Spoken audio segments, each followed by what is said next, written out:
Franklin Field, home of your Picayune Maroon Tide, as the Tide are set to take on St. Patrick. They come here out of the Mississippi Gulf Coast, a little private school, made the trip a little bit north to take on the Maroon Tide on a Wednesday night, a game that was originally scheduled for last night, but the Tide basketball team played in the semifinal of the Final Four, semifinal of MHSAA state championships, and won that game. So they'll be playing for a state championship on Friday night. But that game, so tonight, last night's game was moved to tonight to accommodate that. I'm tongue-tied, Tommy. Tim Krabs and Tommy Upton. I can't get my words out. That's okay. It'll all come back to you and just say you just need another shot of Dr. Pepper, and you'll be okay, because it's a beautiful night for baseball here. Wind blowing pretty much straight out. The flag almost straight out in center field. Says it's about 74 degrees here just a few minutes ago. Feels a little cooler than that. Nice breeze blowing out of the south, so I think it's going to be a pretty night for baseball. The field looks great, Tim. The kids look sharp in their all-whites tonight, all-white hats, so I'm ready to get it on. Yeah, before we get too far into this, Tommy, I'd like to congratulate Coach Eric Vianney, Coach Christian Travis, and the Maroon Tide boys basketball team for advancing to the state championship game for what I think, and I could be wrong, somebody correct me, only the second time in school history. The season that started out, Tommy, 5-13. Wow. And the Tide sit now, if math ain't always my strong suit, but if math serves me correctly, they sit now at 18-14 after starting 5-13, and they get a chance to play for a state championship Friday night. Wow. Well, no matter what the math is, the outcome is the same. They're playing for the state championship, and I think your math sounds pretty correct. And that's a pretty amazing turnaround, right? Almost completely flip 5-13, and then almost 13-5 after that. So that's a pretty good flip second half of the season. Yeah, they really turned it on, and early in the season, I don't want to get too deep into basketball here, but they were playing with several starters and several guys that come in and play a lot of minutes, playing high school football for the Tide, and it kind of took till early January to kind of get everybody back and figure out everybody's role. So they were like 5 or 6 deep for a long time playing murderer's row. They were playing every 6A team in the state. And then all of a sudden now they're 10 deep, and they're starting to play teams that are more, 5A caliber, and they've really taken off. Yeah, they look really sharp. I've caught a game or two in person and then listened to a couple of games with you and then some with Kerry, and I got to watch a little bit last night on NFHS. And they look really, really sharp, so I'm excited. I'm going to try to make the trip to Jackson tomorrow night. Friday night. Friday night, 7 o'clock tip-off, if memory serves me correctly. The Tide will take on Coach Ernie Watson and the Hattiesburg Tigers. And if one thing we know about Ernie, he's got about 18 kids on the roster, and all 18 play, and he rolls them in 5 at a time. And wow. They're all good. So let's turn our attention back to the baseball team. The Tide sit here 3-3, Tommy. Won 2 games in George County. Against George County last week, won here at home 3-1 behind Tanner Busby. Then got a 4-3 win behind Brady Robertson at George County on Friday night. Went to Hancock Saturday, fell behind early. Cooper Monroe didn't have his best stuff. Tide came back, took the lead. Hancock came back and won it late. But all in all, Tide played better baseball. Yeah, they definitely are. Those Saturday games are hard, especially after a late night. Get back from George County on Friday night and have to turn around and play a midday game on Saturday. That's tough on anybody, and so I don't put a whole lot of credit into that one. But last week against George County, we had 2 pretty good ball games, Tim. We faced some pretty good pitching at both times, had some pretty good breaking stuff, but I thought we played well. We hit the ball very well Friday night in George County, maybe our best hitting game, offensive game all season. And, Brady pitched well again. So I'm excited. It's still early. We're still working some things out. We're still gathering some things, still trying to figure out where some pieces are going to fit. So we don't have it all together, but what we see and what we're seeing so far is exciting. Although tonight we'll be missing a very familiar face. Mr. Kraft will be out tonight with an injury. He and Jamie were going after a pop fly at practice yesterday, and so Morgan tweaked his knee, so he's going to sit out tonight. We'll see how he feels tomorrow. he wasn't very happy, I know, about having to sit out.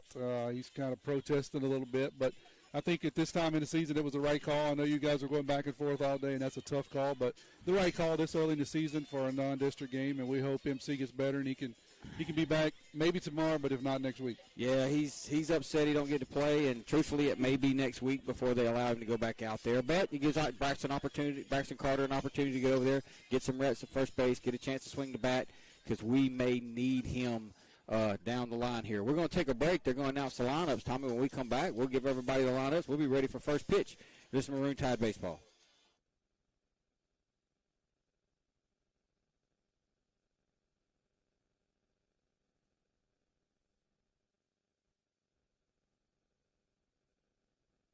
Our area is a great place to live with a quality of life that many would envy. People are friendly. It's a great place to raise a family. At FNB Picayune, we serve the credit needs of this area. The money to make the loans comes from your investments with us. In turn, we reinvest your money in the local economy to send kids to college, finance new businesses to create new jobs, build new homes, and much, much more. At FNB Picayune, your money is used to support our local needs. FNB Picayune, your hometown bank, member FDIC.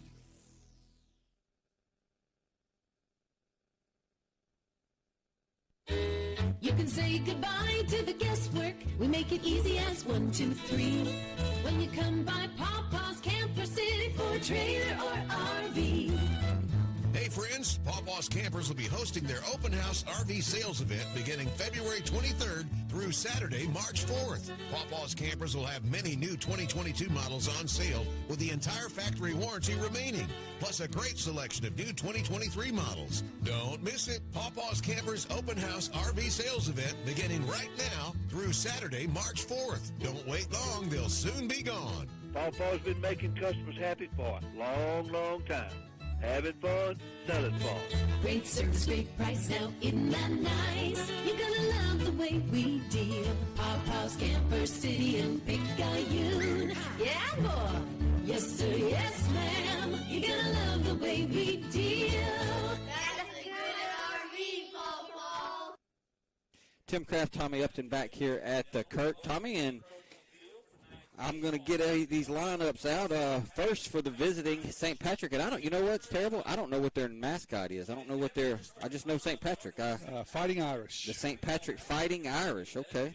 So I did not know that. So you taught me something I didn't know. Something new today. I did learn I didn't something. know it either, just haven't had their lineup, and it's at the top of their lineup, so I don't want to sound. Thank goodness. So for the St. Patrick Fighting Irish, leading off, number 3, Trey Copswa, playing left field. Batting second, number 10, Jacob Alexander, playing third base. Batting third and catching, Hayden Hall, the second baseman. Batting fourth, playing third base, Cohen Weinhofer, the center fielder. Batting fifth, number 8, John Hay, the catcher. Batting sixth, number 11, Jake Landgrave, the shortstop. Batting seventh, number 14, the pitcher, Otis Brooks.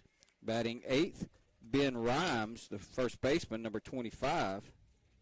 And batting ninth, number 23, right fielder, Aiden Lee. So for St. Patrick, Copswa left, Alexander third, Hall second, Weinhofer in center, Hay catching, Landgrave shortstop. Then Brooks, the pitcher, Rhymes at first, Lee in right field. For the homestanding Picayune Maroon Tide, a little bit different lineup tonight, Tommy. Batting first, second baseman, number 13, Jamie Lumpkin. Batting second, playing third base, number 7, Cooper Moreau. Batting third, shortstop, number 10, Kyler King. Batting fourth, right field, number 21, Brady Robertson. Batting fifth and pitcher, number 8, Tanner Busby. Batting sixth and catching, number 15, Landon Watts. Batting seventh, first base, number 23, Braxton Carter. Batting eighth and playing left field, number 2, Justin Stockstill. And batting ninth, center fielder, number 11, Parker Helton. So for Maroon Tide, the top 3 have Lumpkin second, Moreau third, King short. Middle 3 have Robertson in right, Busby pitching, Watts catching. Bottom 3 have Carter at first, Justin Stockstill at left, Parker Helton in center. Tommy, we'll take a break. We'll come back, and we'll be ready for baseball. Let's do it.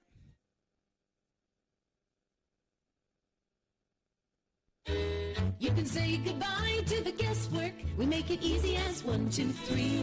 When you come by Papa's Camper City for a trailer or RV.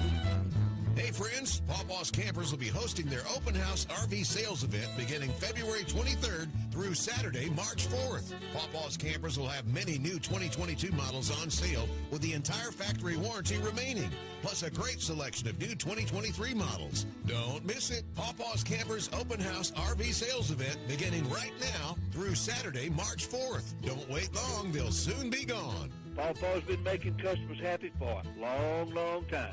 Having fun, selling fun. Great service, great price, now isn't that nice? You're gonna love the way we deal. Pawpaw's Camper City and Picayune. Yeah, boy. Yes, sir, yes, ma'am. You're gonna love the way we deal. That's a good RV, Pawpaw. Are you or someone you know looking to take your education to the next level? Pearl River Community College can help. Whether you're looking for a true college experience or you want to jumpstart your career, Pearl River has you covered. PRCC strives to remain affordable and accessible to help you regardless of where you are on life's journey. With face-to-face, hybrid, and online courses, Pearl River meets you where you are. Visit prcc.edu/admissions or call 601-403-1000 to rise with the river.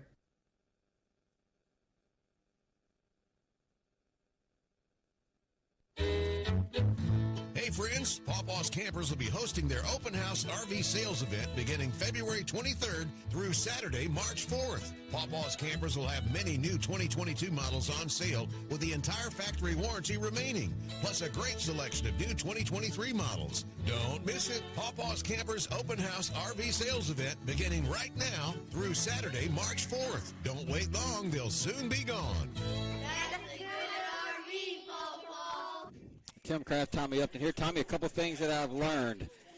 Don't forget who the game day sponsor is and give it to Coach Hayden right before first pitch. And don't try to say the lineup out on the radio at the same time Coach Hayden is announcing the lineup over the loudspeaker because it completely confuse you. That is tough. I was wondering the whole time, are you going to just sync up with him or are you going to try to keep doing your own thing? You tried it there. You did pretty good. It was hard, man. So Tanner Busby on the mound for the Tide. Tommy, his first start, a couple weeks ago against Pascaris Jan, didn't have his best stuff, but he wasn't healthy. And then last week against George County, he was pretty dominant. He was.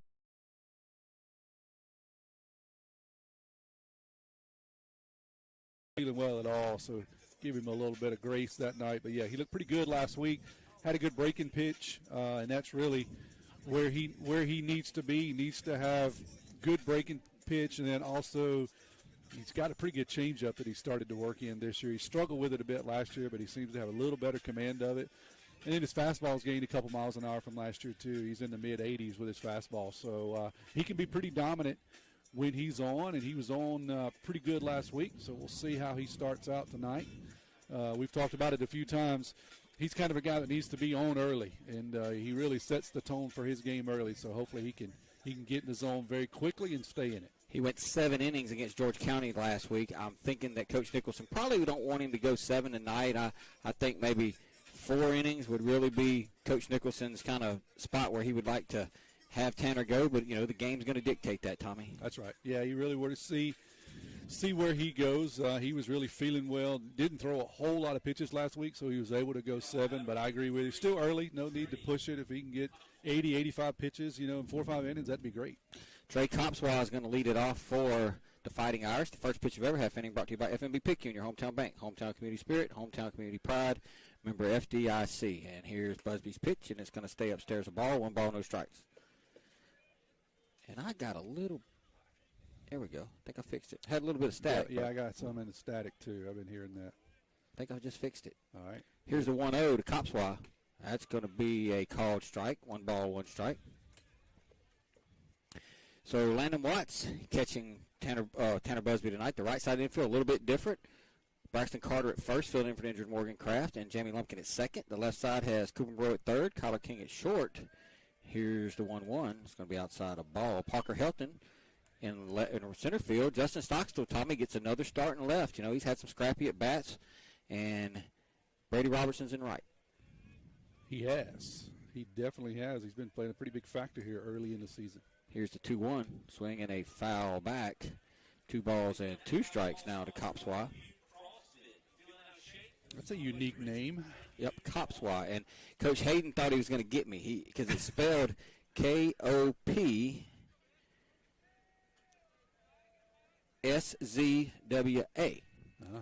Here's the 2-2. Swinging a ground ball towards second. Jamie Lumpkin's going to go down, knock it down, pick it up, throw it over to first, and he'll be safe.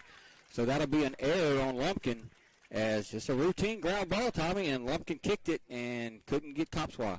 Yeah, that's what happens when you kick it, not able to recover and make the throw. So the leadoff man will be on, and all that does is allow Tanner to throw more pitches. Anyway, Copswa, Coach Hayden thought he had me, and he come and said, pronounce this. I said, Copswa. He's like, yeah, that's right. I said, well, I've known that kid since he was 7. Yeah, a little bit of a head start, huh? I did. So there's going to be a throw over, and it'll not be close as the number 2 hole hitter, Alexander's going to step in. I'm going to have to put my readers on. So we just get it underway. Copswa hit a ground ball to Lumpkin and had an E4. And that brings up Alexander now, and he shows bunt. And he takes a called strike. No balls, 1 strike. Well, let everybody know our game day sponsor, Tommy, is for the Diamond Club, is the Peterson family. In memory of Dennis Peterson, Coach Pete, longtime coach at Picayune, coached women's basketball, coached intramural, coached a little bit of everything at Picayune. Here's the 0-1. That's going to be a check swing, 1 ball, 1 strike. Coach Pete coached in the junior high when I was there. He coached the Black Knights. I don't know if you remember the old Black Knights, Gold Raiders, Red Demons, and Blue Warriors. Yep. And then he ended up coaching, moved over to Hancock, coached their boys basketball team for years. And then he came back and coached our girls to a very successful run. There's going to be a bunt foul up the right side. It'll be 1 ball, 2 strikes now to Alexander. And Coach Peterson's grandson, Kyler King, playing out there at shortstop, and Kyler's little brother Cooper threw out the first pitch. Gotcha. I didn't realize that was the connection. Did not know the connection there. That is a connection. Coach Pete's daughter, Denise, her son is Kyler King. Got it. 1 ball, 2 strikes. Here's the pitch. Going to be outside a ball. The runner's going to go. Watts is going to throw down. It won't be in time. And it'll be a stolen base for Copswa.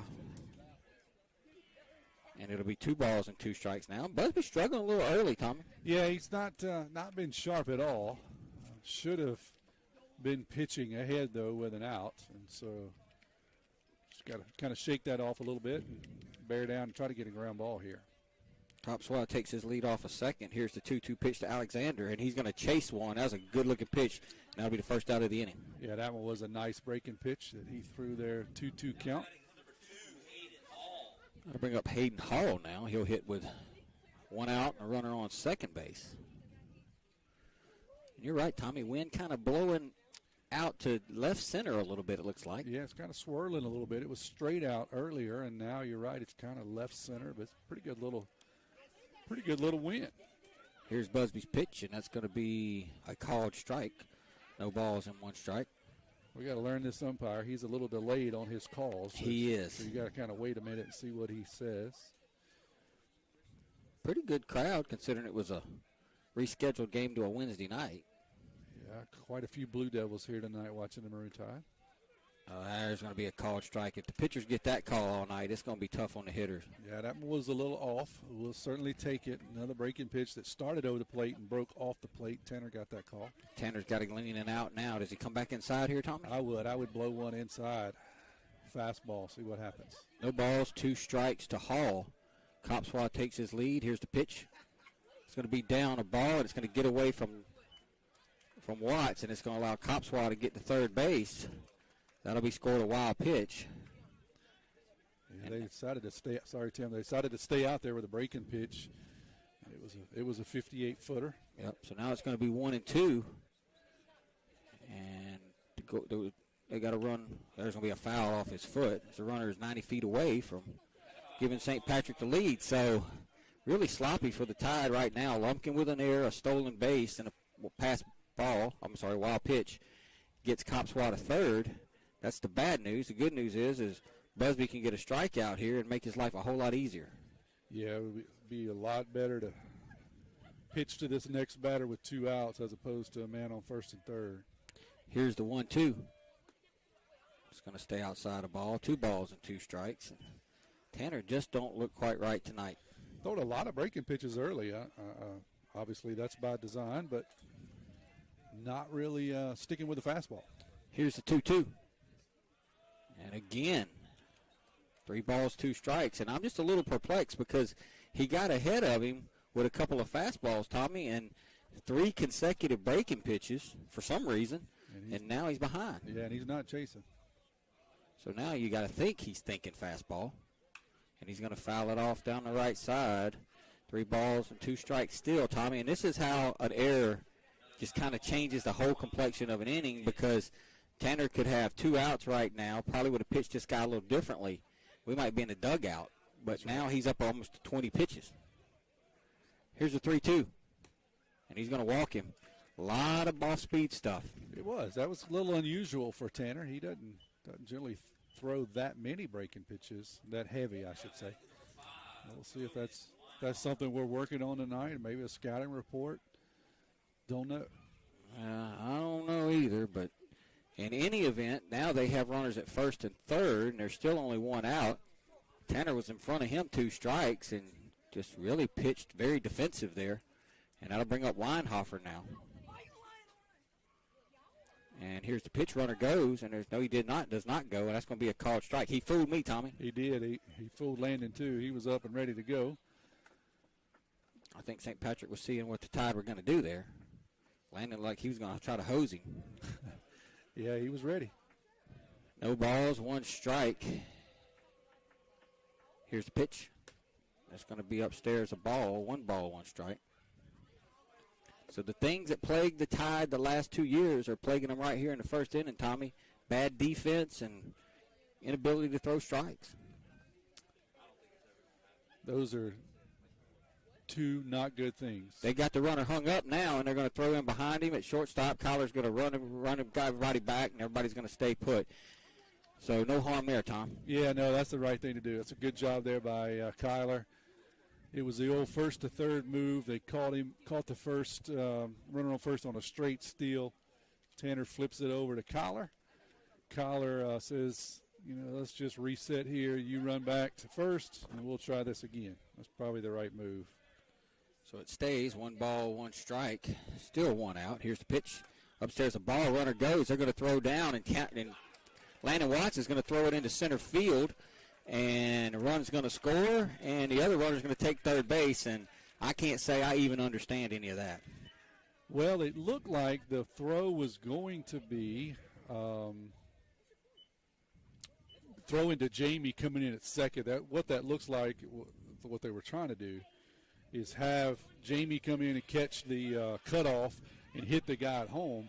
But the problem, and that's where Landon threw it, but Jamie didn't even reach up to catch it. I mean, it kind of went over his head, and Jamie didn't make an attempt. So obviously just miscommunication, and the ball goes out into center field, and the run scores, and the runner goes first to third. So they got a runner at third base. They got to run in, and they haven't done anything. We hit a ground ball to second base. That's exactly right. Yeah, we've given them a walk and an error and a run and another error to give them 2 more bases. And it's 2 balls and 1 strike now. That whole thing drew the ire of Coach Evan as he made a trip to the mound. Really, though, I think to talk to the infield more than anything. I think it's 2-1, but I got 3-0 is what I got. I may be way off. Swing and a miss. I know it's something in 1 though. I'm pretty sure it's 2-2. 2 balls, 2 strikes. Okay. 2 balls, 2 strikes. I'm gonna go with you. Yep, it's 2-2. Umpire just flashed it. So Busby still in the soup here. Here's the 2-2 pitch. And again, another breaking ball that they don't chase, and it's way out the zone, 3-2. He got that pitch early in the first at bat, and he's been trying to get it again and not getting the call anymore. It's not been close, though. Swing and a miss as Tanner dials up a fastball there and gets Weinhofer, and that'll be the 2nd out of the inning. That's what we needed. We just needed it 1 at batter ago. Yeah, but, I mean, if you just let the guy go to second base, now you got runners on second and third and 2 outs instead of trying to be cute and put a play on and throw it down, Yeah, well, you got to execute. I don't think there's anything wrong with the play, but it's definitely wrong when you don't execute and it goes into center field. So here now is Hay, and he's going to take a called strike. No balls, 1 strike. We got some unique names on this whole roster here. They do. They do. John Hay, I believe is his name. All right. No balls, 1 strike. Swing and a miss. No balls and 2 strikes now. 1-0 St. Patrick. They've done it on an error and a walk. 2 errors and a walk, Tommy. Yes. Here's the 0-2. Swinging a ground ball towards Lumpkin, and he's not going to get there. And that's going to get in. That's going to be a base hit. How to score that a hit, I believe. I think so. And that'll make it 2-0. That was a hard hit ball. I think Jamie could have made the play. He kind of was one of those in between where you don't know whether to dive or try to take one more step, and he just kind of fell, knocked it down, but it kicked off of his glove and kicked out in the center field and allowed another run to score. So 1 hit, 2 runs, gives them 2 runs. Helped by 2 Maroon Tide errors early. Yep. Major leagues probably would have scored Jamie's play an error, but high school baseball, I think it's a hit. Yeah, I would agree with that one. That'll bring up Landgrave now. He'll hit with a runner at first and 2 outs. Here's the pitch. Swing and a miss. No balls, 1 strike.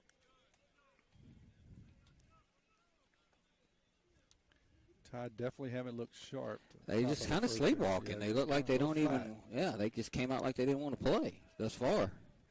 A lot of baseball to be played. Here's the 0-1. That's going to be outside of ball. 1 ball, 1 strike. Well, I just didn't like the pitch selection to the 2-hole hitter. I mean, the 3-hole hitter. We had 1 out runner at second. We got up 0-2 with a couple of fastballs, and then just kept going breaking ball. Could not throw it for a strike. Ended up walking him. Couldn't spot him. Here's the 1-1. Runner goes. It's going to be a ball. Throw down is going to be safe. And that'll be another stolen base as Hayes steals a bag. It'll be 2 balls and 1 strike now. St. Patrick showing they're going to be Landgrave. aggressive on the bases. Yeah. Well, if Tide are going to give them bags, we'll take the next one. Absolutely. Here's the 2-1 pitch. Swinging a foul out of play. 2 balls and 2 strikes. It's just a really weird feeling at the ballpark right now, Tom. It's just kind of quiet, kind of dead. What's happening? Yeah, and Tide just seemed kind of flat. Nobody's talking. Not a lot of energy out there. Might have to run out here between innings and hype up the crowd a little bit. 2 balls, 2 strikes, 2 outs, 2 in, 1 on. Here's the pitch. Swing and a miss.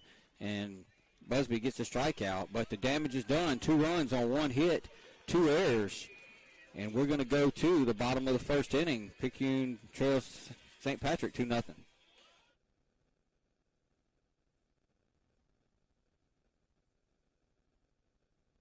Get back in the game with Dodd Therapy Center. Jamison Dodd, a former college athlete, has the specialties, understanding, and experience to get your athlete back in the game, including indoor turf, Hyphomat, blood flow restriction, trigger point dry needling, and much more. Dr. Dodd and Dodd Therapy Center also specialize in treating Parkinson's disease and other neurological disorders. Give Dodd Therapy Center a call at 769-242-2636 or visit us at 405 Memorial Boulevard in Picayune and get back in the game.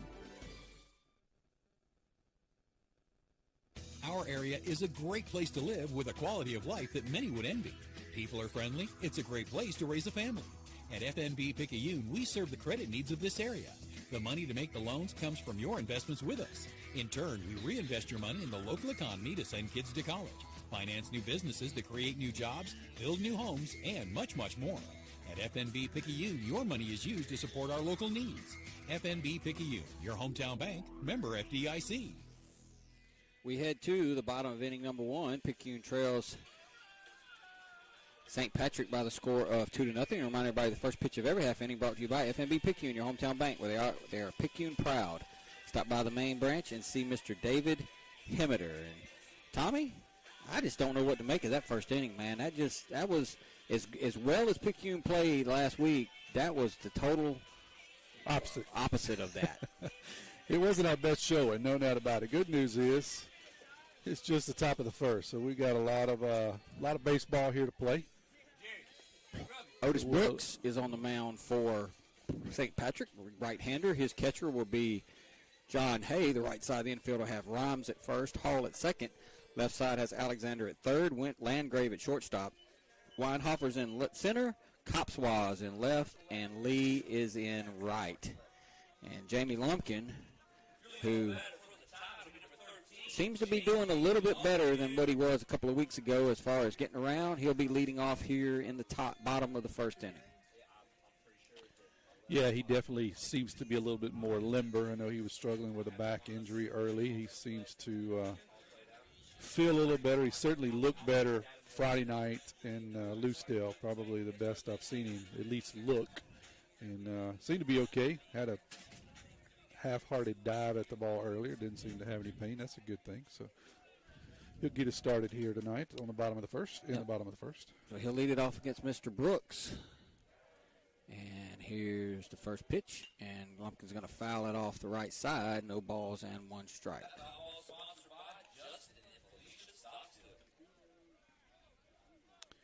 Just need to be patient here and get something cooking. Here's the 0-1 to Lumpkin. That's going to be way up a ball. One ball, one strike.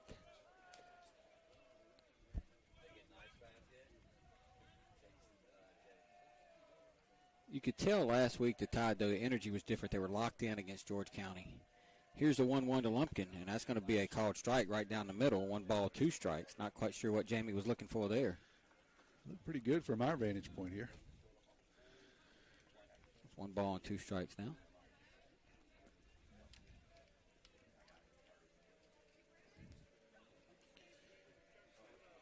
Here's the 1-2. Jamie's going to foul it off the right side. It'll stay 1-2. We'll remind everybody that tomorrow night the Tide will be right back at it, right back here against the Gaucher Gators. 7 o'clock first pitch. Me and Tommy will be on at 6:50-ish. Sometimes we a couple minutes before that. Sometimes we a couple minutes after that. But we're pretty close. We're around it. We on before the game starts. Kind of like Tanner was in the first inning. We're around it. Yep. Jamie's going to swing and pop one up right on the right field. It's going to be foul. It'll stay in foul territory. Good hustle out there by the right fielder, Lee, but too much real estate to cover. Yeah, it's a lot of foul territory here at the Kirk on both sides, and he was playing a little bit shaded out in right field towards center. He had a long run. So it'll stay one ball and two strikes now from Brooks to Lumpkin. Jamie's going to swing and hit one to right. It's going to go right to the right fielder. Hit it pretty good, Tommy, but hit it right to the right fielder. And that'll be the first out of the inning. Yeah, he thought maybe he could run him down on that long run there before that on the pitch before it, but that one was hit right to him. So the first out of the inning is recorded, and when you do that, you have a pretty good chance to be successful, Tommy. That's right. Yeah, all-important first guy. Yep, so here's Cooper Moreau now. He'll hit with nobody out, nobody on and one out. Here's Brooks' pitch. That's going to be inside a ball. One ball, no strikes. Cooper's a guy we really need to get going here. He's kind of been up and down a bit this season at the plate. Swing and a miss. One ball, one strike. Definitely going to need him tonight with Morgan out in the middle of the lineup. Yeah. Going to need somebody to drive in some runs. Morgan's leading the team in batting and RBIs. Here's the 1-1 from Brooks to Moreau, and he's going to hit a little ground ball over towards second. Second baseman's going to field it and come up firing quickly, and just like that, there are two down. Amazing what happens when you play defense. That's what you have to do. You have to do little things. I bring up Kyler King now as he'll hit with nobody on and two outs.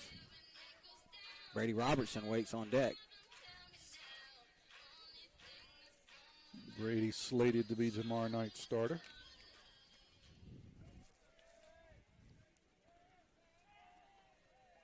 Here's the pitch to Kyler, and that's going to stay up a ball. One ball, no strikes, and that gives me a chance while Kyler's batting to remind everybody that tonight's Diamond Club sponsor of the game is the Peterson family. They do it in memory of Coach Dennis Peterson, Coach Pete, Kyler's grandpa. Here is the 1-0 to Kyler. That's going to stay outside the ball. 2 balls and no strikes. So this is a hitter's count here, Tim. Yes, it is. 2 breaking pitches that missed. You got to look for something here straight. See if you can hit it hard. Here's the 2-0. That's going to stay upstairs a ball. 3 balls and no strikes. It was straight. It was just up. You got the green light here, Tim, or you got to hold him down? I would have him swinging me, but I think Coach Evan gave him the take, and pitch wasn't close anyway, so he's going to draw a walk on 4 pitches. And Kyler has drew a lot of walks this year. Yeah, I don't know if they're pitching around him or he's just been very patient, but that at bat he definitely wasn't patient because none of those were really close. Got to bring up Brady Robertson now.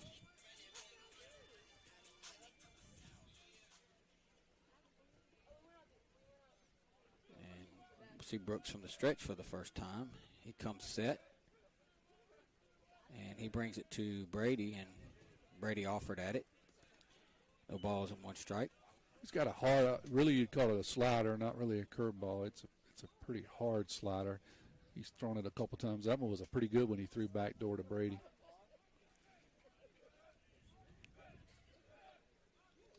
No balls, 1 strike, 2 outs. King takes his lead off of first.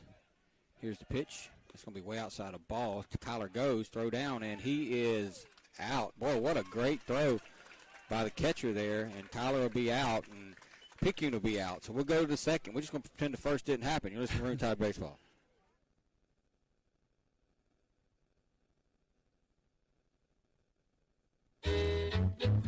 Hey friends, Pawpaw's Campers will be hosting their open house RV sales event beginning February 23rd through Saturday, March 4th. Pawpaw's Campers will have many new 2022 models on sale with the entire factory warranty remaining, plus a great selection of new 2023 models. Don't miss it. Pawpaw's Campers open house RV sales event beginning right now through Saturday, March 4th. Don't wait long, they'll soon be gone. That's a good RV, Paw. Dr. Hermaine Alante, Chair of Surgery and Trauma Medical Director, Highland Community Hospital. Over the last 10 years, the Highland Surgery Department have grown exponentially. We have been able to add multiple services to our surgery department, which includes urology, general surgery, advanced laparoscopic surgery, ENT, as well as ophthalmology. Highland Community Hospital, here when you need us most. For more information, go to highlandch.com. We head to the top of the second inning. Tide trail at 2-0. Tommy will remind everybody the first pitch of every half inning brought to you by FNB Picayune, your hometown bank, the place for all your banking needs. Susan Wilson and her staff are ready to service you at their North Picayune branch on Cooper Road. So, Tommy, we go to the second, and Busby's back out there. He threw 32 pitches in that first inning. Not exactly what you want to do. No, we also want to remind everyone not to judge the Maroon Tide based on that first inning because that was not our best performance offensively or defensively. So we're going to, you said it best, we'll just pretend the first didn't happen. We spotted them two. Let's see what we can do here in the second. Otis Brooks is going to lead off the second inning. Coach Hayden's playing karaoke music tonight. Yeah, you're giving him the business here in between innings. Well, I kept listening. I was like, that's not the right guys. So here's Brooks to lead it off, and here's Busby's pitch. Swing and a miss. No balls, 1 strike. That's like the old 80s dance club music stuff, you know. So yeah. Coach Hayden said, there it is. If you want to pick, you can pick between innings. So he says, he's happy to give you that job. That's going to be outside a ball, 1 strike. I just thought he had some sort of like karaoke thing or something. I didn't know what he had because I keep hearing these songs. I'm like, that's not who sings that. Yeah. Here's the 1-1, and that's going to stay upstairs a ball. 2 balls and 1 strike. And Tanner's really struggling thus far. Yeah, he just doesn't seem to be sharp. Struggling a bit around the plate. Here's the 2-1. Swing and a miss. 2 balls and 2 strikes. That's a good changeup there. See if we can get that one pulled into the repertoire a little bit.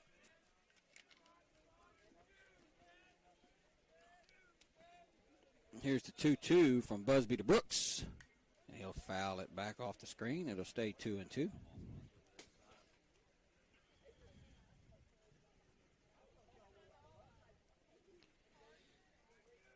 It'll stay 2 balls and 2 strikes.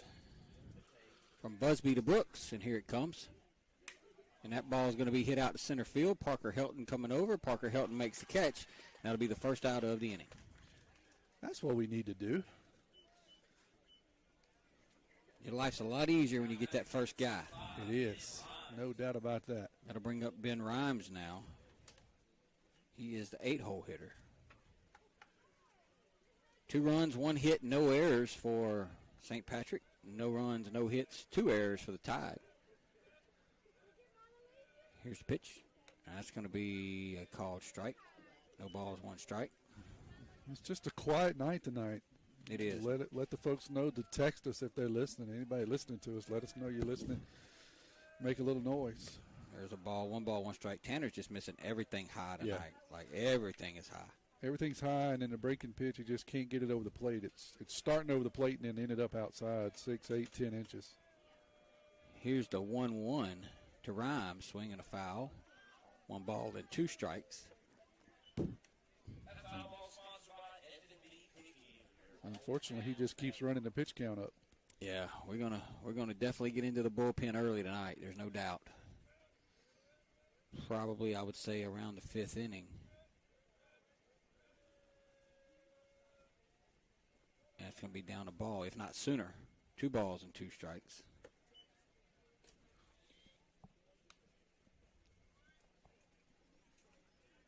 The Tide take on St. Patrick tonight, Gaucher tomorrow, and then Saturday we'll be up in Brooklyn to take on Forest County Agricultural High School. And there's another foul ball. And he just doesn't seem to have that late giddy up on his fastball that he doesn't. Not at all. I've been watching the radar. Usually he's in the mid-80s or so. He's around 84, 85, and tonight he's like 80, 81. Yeah. Swing and a miss. He got a strikeout. That'll be the 2nd out of the inning. It's a good changeup there. He's able to throw that batter 2 and fool him on both of them. Maybe he can pull that in that we can figure out a way to start that breaking pitch in a different spot.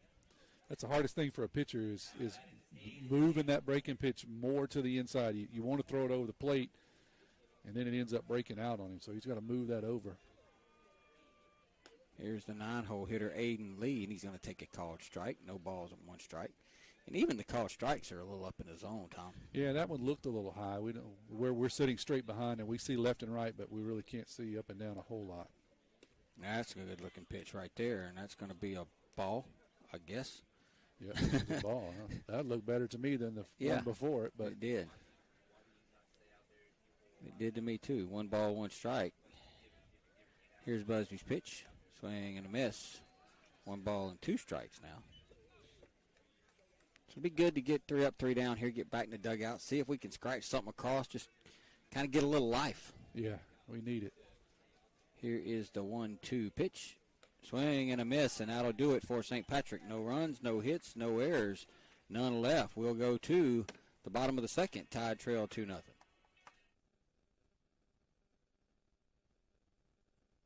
Craving a breakfast toaster or French toast sticks? Make it a meal and step up your breakfast with tots and a cold beverage. Sonic Drive-In has the perfect portable breakfast, and it's the perfect way to start your day. And at Sonic Drive-In in Picayune, you can stop by anytime because breakfast is served all day. Sonic Drive-In of Picayune on Highway 11 just north of Highway 43 North. Start your day Sonic style with happy eating at its best. That's what you get at Sonic Drive-In of Picayune. Destination delicious.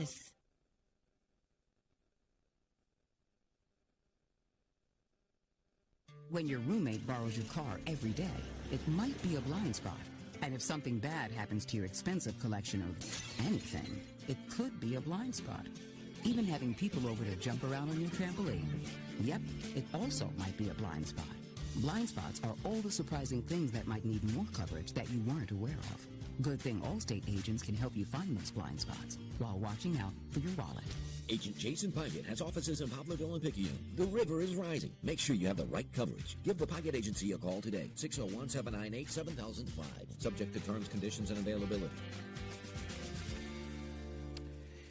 We go to the bottom of the 2nd. Brady Robertson will be leading it off for the Tide. We'll remind everybody the first pitch of every half inning brought to you by FNB Picayune, your hometown bank, the place for all your banking needs. Susan Wilson and her staff are ready to service you at their North Picayune branch on Cooper Road. So Brady was at the plate when Kyler was thrown out trying to steal Tommy, so he'll lead off the second here. He gets a clean slate, starts over. And here's Brooks' first pitch, and it's going to be down a ball, 1 ball, no strikes. And you're right, we got to kind of wait and see what this umpire is going to do. Not saying he's making bad calls, he's just don't get in a hurry to do it. Yeah, he doesn't tell you quickly. Here's the 1-0 to Brady, swinging a foul back. 1 ball, 1 strike.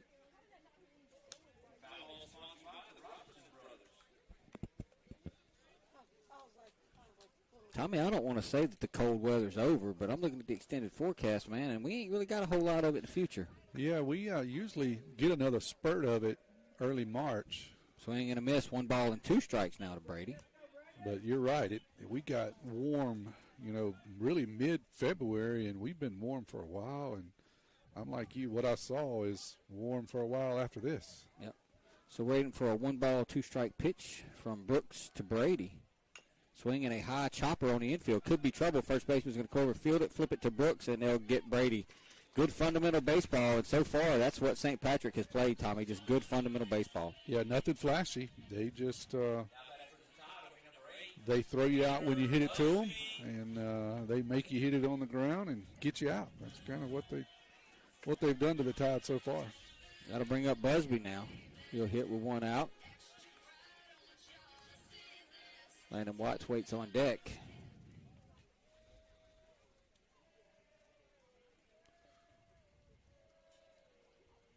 Swing and a miss. No balls, 1 strike. You don't have to do too much in high school baseball. Just put the ball in play and play good defense and throw strikes, and you got a chance in every game, Tom. You do.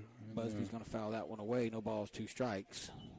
So you got to execute. That's the main thing. Yeah. Tide just hadn't executed tonight, really. So, but it's early. We'll see. We just need a spark of something to rally around. Here's the 0-2 from Brooks to Busby. And now he'll go sit down as he takes a called strike 3.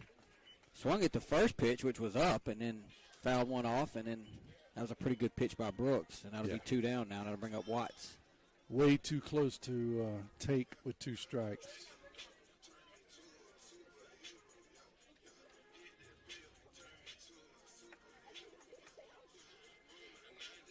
Landon Watts having a conversation with Coach Nicholson right now.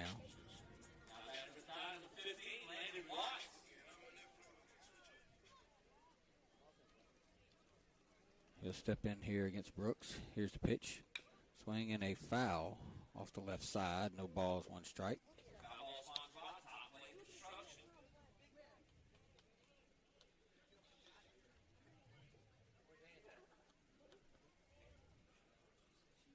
Braxton Carter, I believe, is waiting on deck for the Tide.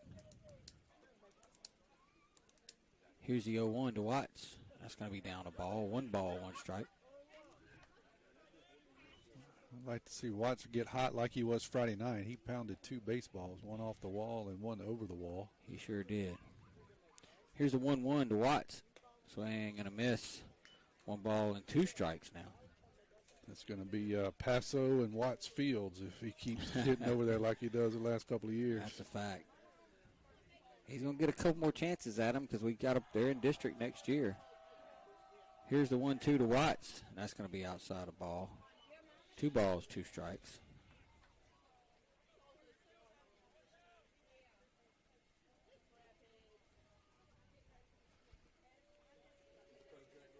Here's the 2-2.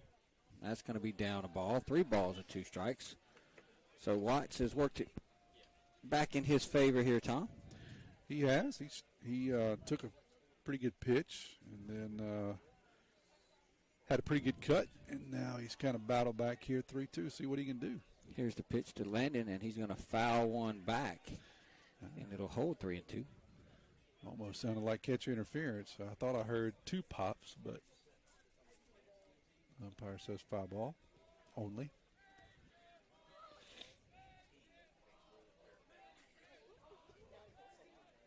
And now the umpire is going to have conversation with Coach Nicholson about something. Not sure what that's about. don't know. I have no idea. Coach Nicholson's not happy. I'm not really sure why. Yeah, I didn't see anything, didn't hear anything. Well, maybe it's the kids chanting in the dugout. That's all I can figure. Yeah, I'm with you. There wasn't anything else obvious on the field that occurred. Interesting. So here's the 3-2 to Watts, and he's going to swing and hit one a mile high into center field. Center fielder started in. Now he's going back, and that's going to get off his glove, and Landon's going to be at second base as center fielder had a bead on it, Tommy, and just didn't make the play. You going to call that an error? I think you're going to have to. Yeah, I'm with you. It looked to be pretty routine. He was under it. He settled under it and then started to drift, and that's what happens when you drift. Just didn't field it cleanly. Yeah, Weinhofer, he got under it. It was kind of a weird deal, but he got under it. But in any event, that'll bring up Braxton Carter now. So Carter, playing in the place of the injured Morgan Kraft, has an opportunity to drive a run in here, and maybe something like this is what the Tide needs to get them going. Yeah, we just need something rally around here. Maybe that's it. 2 outs. It would be nice to get a base hit here and drive in a run. There's a called strike. There's a courtesy runner out there for Picayune for Watts. It will be number 20, Peyton Wells. P-Dog. Yep, and the pitch was a called strike to Carter, and now he's going to swing and miss. He's quickly in behind, no balls and 2 strikes. Got to do something here. Had a pretty good slider. Probably going to get to see it here in the next couple of pitches. Here's the 0-2 to Carter. Swinging a fly ball, pretty routine out to right field as he swung at a pitch off the plate, and that'll do it as the Tide go down. They do leave a man. We'll head to the 3rd inning. Tide trail 2-0.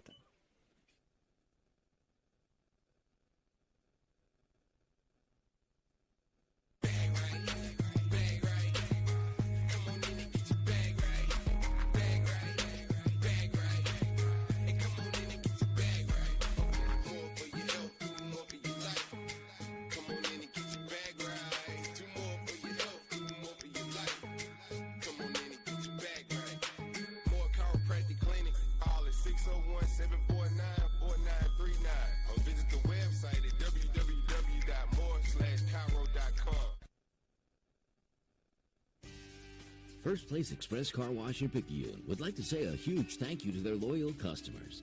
First Place Express Car Wash is happy to serve their local community with 2 locations, Highway 11 North just past Coast Electric and on Highway 43 South just a quarter mile east of I-59 at Exit 4. First Place Express Car Wash is locally owned and operated. You know they'll treat you right. Choose from any one of their car washes. Sign up for their monthly wash club starting as low as $20.99. Why do it yourself when you can let First Place Express Car Wash do it for you? Tim Kraft, Tommy Upton back here as we go to the top of the 3rd inning. Tide trail this one 2-0. I want to remind everybody that the first pitch of every half inning is brought to you by FMB Picayune, your hometown bank where they always put you first. Stop by the South Branch on Memorial Boulevard and see Tracy Acker for all your banking needs. I lost my spot where I was reading, Tom. Well, you were graced with the presence of the Jerry Grubbs up here, so that'll just I was rattle. Starstruck. That'll just rattle you sometimes. He came was up starstruck to speak to us, and that just got you all off kilter there. I don't think he came up to speak to us. I think he thought we had sausage dogs. Is up that here. what it was? He was just sniffing. Yeah, sniffing around. So that'll bring up Copswa, and he started all that mess back in the 1st inning by hitting a ground ball to Lumpkin. He was able to reach on the E4. And he eventually came around to score. He's going to swing and hit a chopper towards Collar now. Collar's going to field it, throw it over, and good dig by Braxton Carter, and that'll be the first out of the inning. So good play by Carter right there. Yeah, we'll take that one because it wasn't a great throw by King. Had a hard charge to get it, but not a good throw. Nope, give Carter some credit. He dug it out of the dirt and saved the Tide their 3rd error of this game, and so now there's 1 out, and that'll bring up Alexander. And he is 0 for 1. He struck out back in the 1st inning. We'll take it again. Swing and a miss. No balls, 1 strike. Coach Hayden singing John Deere Green. And not really on key. No, either. no. It wasn't really close. I wasn't going to say anything, but, you know. Swinging a little tapper out in front. Watts is going to have to go get it. He does. He throws to Carter, and that'll be the second out. No, they're going to say Carter was off the bag. They're going to say Carter was off the bag. I don't know if I agree with that one. That's not a hit. You got to give an error on the throw. You got to give an error on the throw there, so that'll be an E2. And that's a tough one, too. It is, but, you know, it's a play that's got to be made.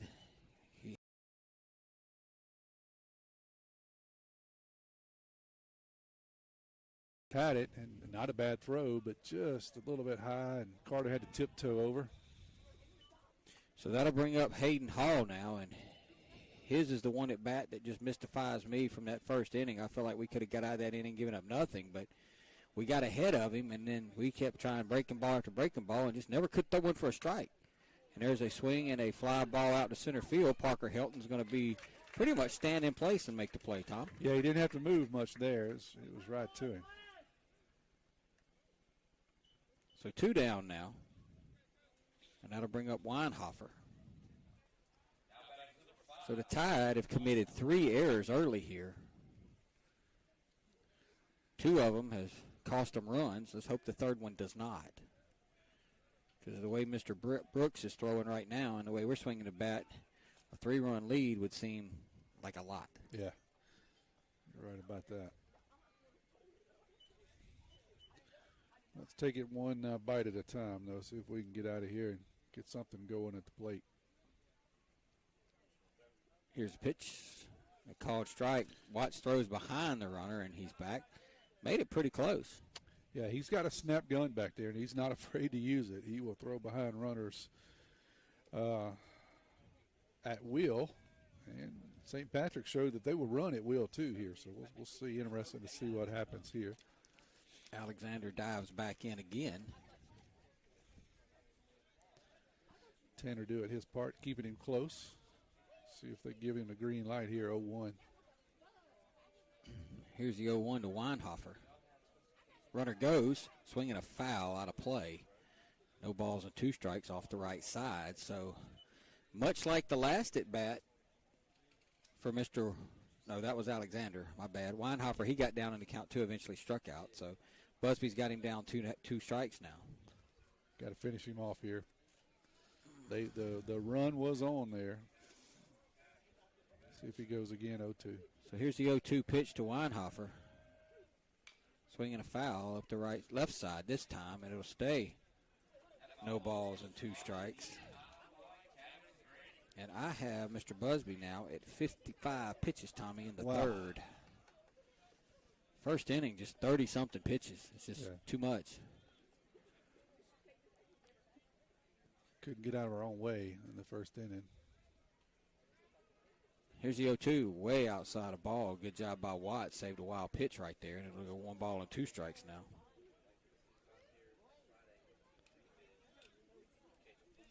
So you're going to make the trip up to Jackson Friday night. Try to make it, huh? I'm considering it, yeah. If I can make it work, I'd love to be there. You going to try to go? Man, I got a conflict. Here is the 1-2 pitch from Busby to Weinhofer, and Weinhofer's going to ask for time. So my little one, Colt, he plays youth league basketball out at Hancock at their league, and their playoffs start Friday night, and he's got a game. So got to go to that. But I will be listening in, and if I can get home and catch some of it on NFHS, I will. Here's Kevin doing it. Kevin Carey is doing it. There's a swing and a miss, and that'll do it for Weinhofer, and that'll do it for St. Patrick. No runs, no hits. Tide commit another error. We'll go to the bottom of the third. It's 2-0 St. Patrick. Pearl River Community College has been providing a quality education to the people of South Mississippi and beyond for the past 110 years. If you or a family member is an alumnus of this great institution, we invite you to support future PRCC students through the PRCC Foundation Scholarship Program. Honor or memorialize a loved one or identify your support for the college by creating a scholarship through the PRCC Foundation with your tax-deductible financial gift. Call Delana Harris with the PRCC Foundation office at 601-403-8255 603-1191 and make a financial investment in a young person's future at Pearl River Community College.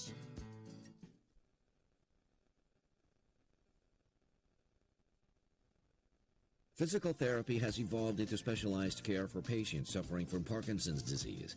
Dr. Jameson Dodd with Dodd Therapy Center in Picayune is LSVT Big certified for treatment of Parkinson's disease. LSVT Big trains people with Parkinson's to use their body more normally and improves movements for any activity, whether small motor tasks like buttoning a shirt or large motor tasks like getting up from a sofa or chair or maintaining balance while walking. Give Dodd Therapy Center a call today at 769-242-2636 or stop by at 405 Memorial Boulevard in Picayune. We head to the bottom of the third inning. Tide trail 2-0. We want to remind everybody that the first pitch of every half inning brought to you by FNB Picayune, your hometown bank, where the customer is always first. Go by and see Chantel Thady at the West Canal branch for all your banking needs. Justin Stockstill will lead it off for the Tide here at the bottom of the third. The 8-hole hitter, Tommy. Maybe it's the Tide need a little spark plug right here, Justin. We need something, somebody to do something. Cotter was able to get a walk and get on, and he got caught stealing on a very good throw by the catcher. And other than that, we have been not much at the plate offensively. I'll leave it at that. Justin Stossel hits a hard ground ball, but the second baseman is going to field it on 2 hops and throw him out, and that'll be the first out of the inning. That ball was hit on the nose just right at the second baseman. Tell me what you think about this this new Major League Baseball rule.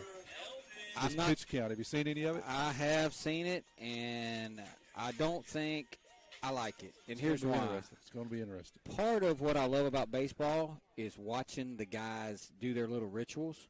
Right. There's a called strike to Parker Hilton.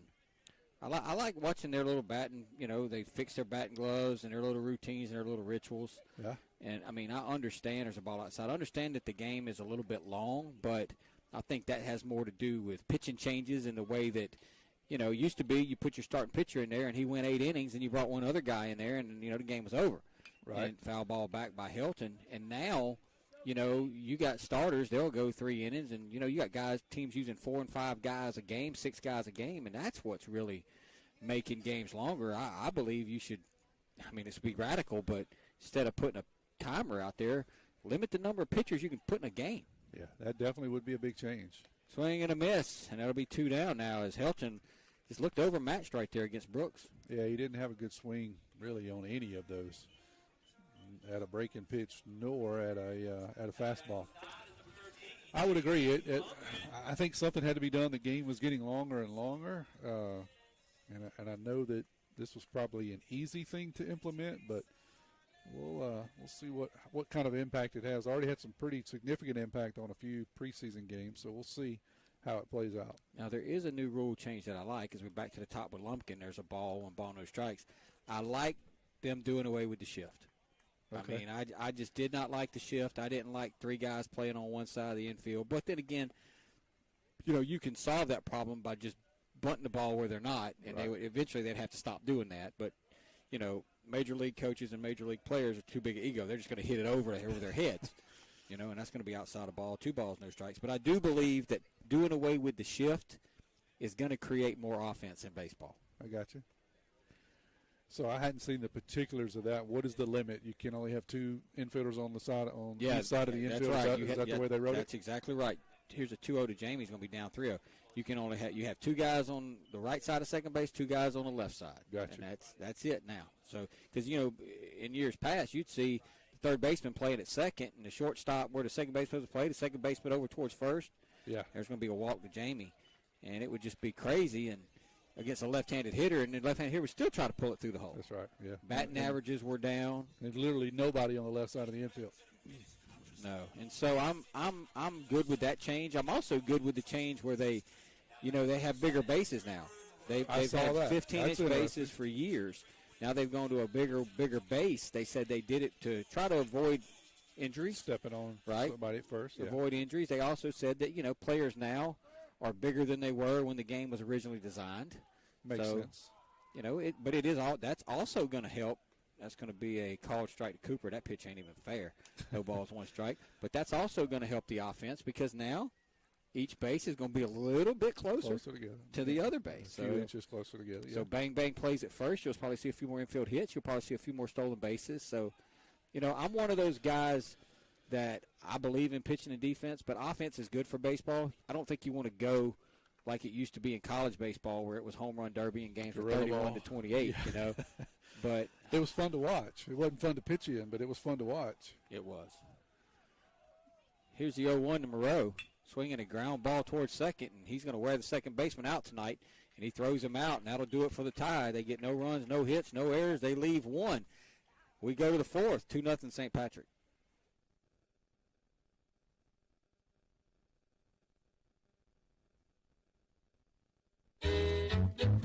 Hey friends, Pawpaw's Campers will be hosting their open house RV sales event beginning February 23rd through Saturday, March 4th. Pawpaw's Campers will have many new 2022 models on sale with the entire factory warranty remaining, plus a great selection of new 2023 models. Don't miss it. Pawpaw's Campers open house RV sales event beginning right now through Saturday, March 4th. Don't wait long, they'll soon be gone. That's a good RV, Pawpaw.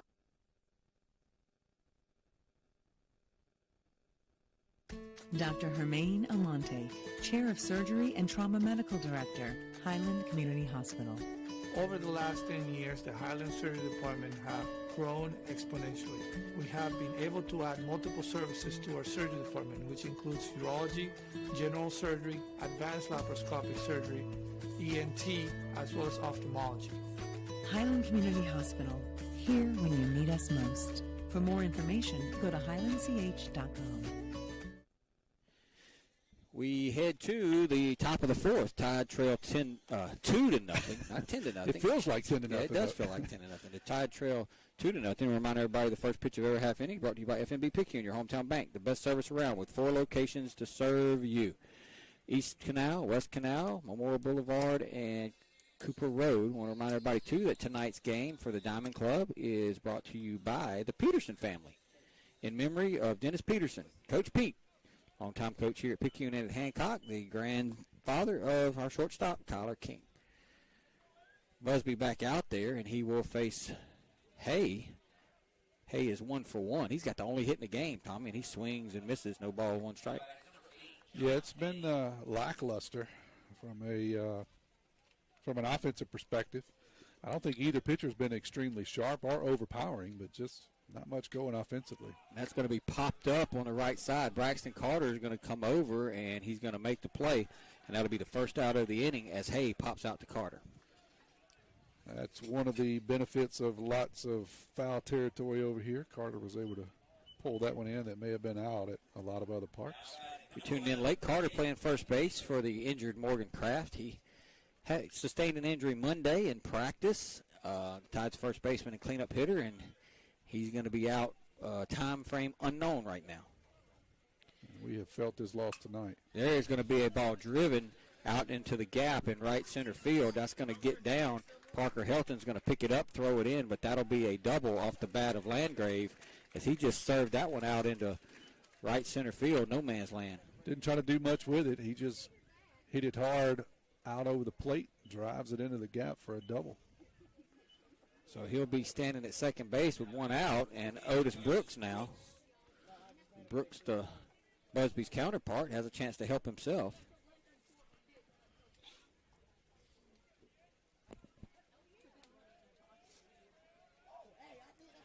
Here's Busby's pitch. Swing and a miss. Brooks swung at that in self-defense. Yeah, he thought that was going to hit him in the chest. He was trying to keep it off of him. Here's the 0-1 from Busby to Brooks.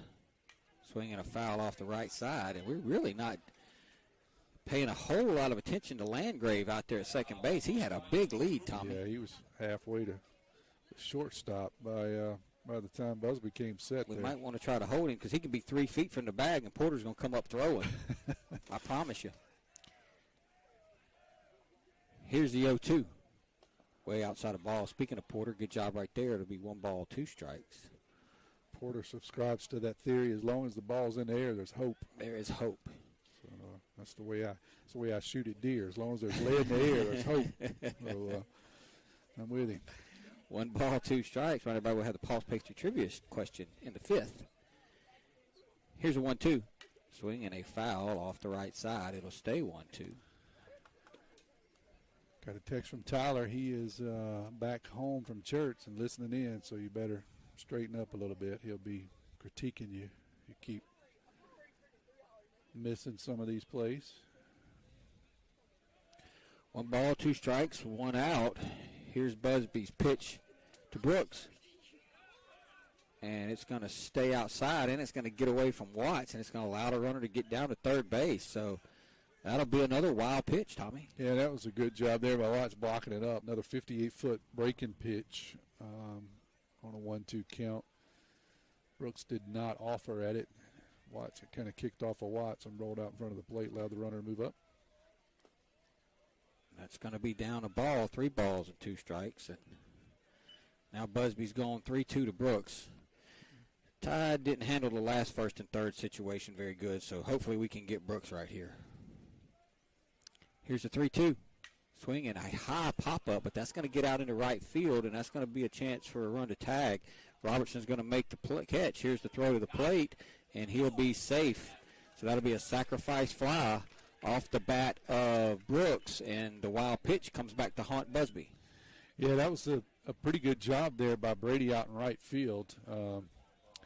He made a good play and actually hit the runner diving into the plate. But yep, that's exactly right. That comes back to haunt the Maroon Tide in another run. Yep, that'll make it 3-0. So it's the little bitty things, Tommy. It's the error to lead off the game, then the error on the throw when there's going to be a ball just a little bit high from Busby. The error on the throw back in the first inning that allowed the runner to. A runner to score and another runner to get to third base, and then he ultimately scores again, and then, just a little bit of a wild pitch allows him to move up another 90 feet, and it costs the Tide a run, and there's another ball, 2 balls and no strikes. I think he called that a strike. He did call that a strike. Jesus. All right. Sweet Jesus. We'll take it. I don't know what in the world.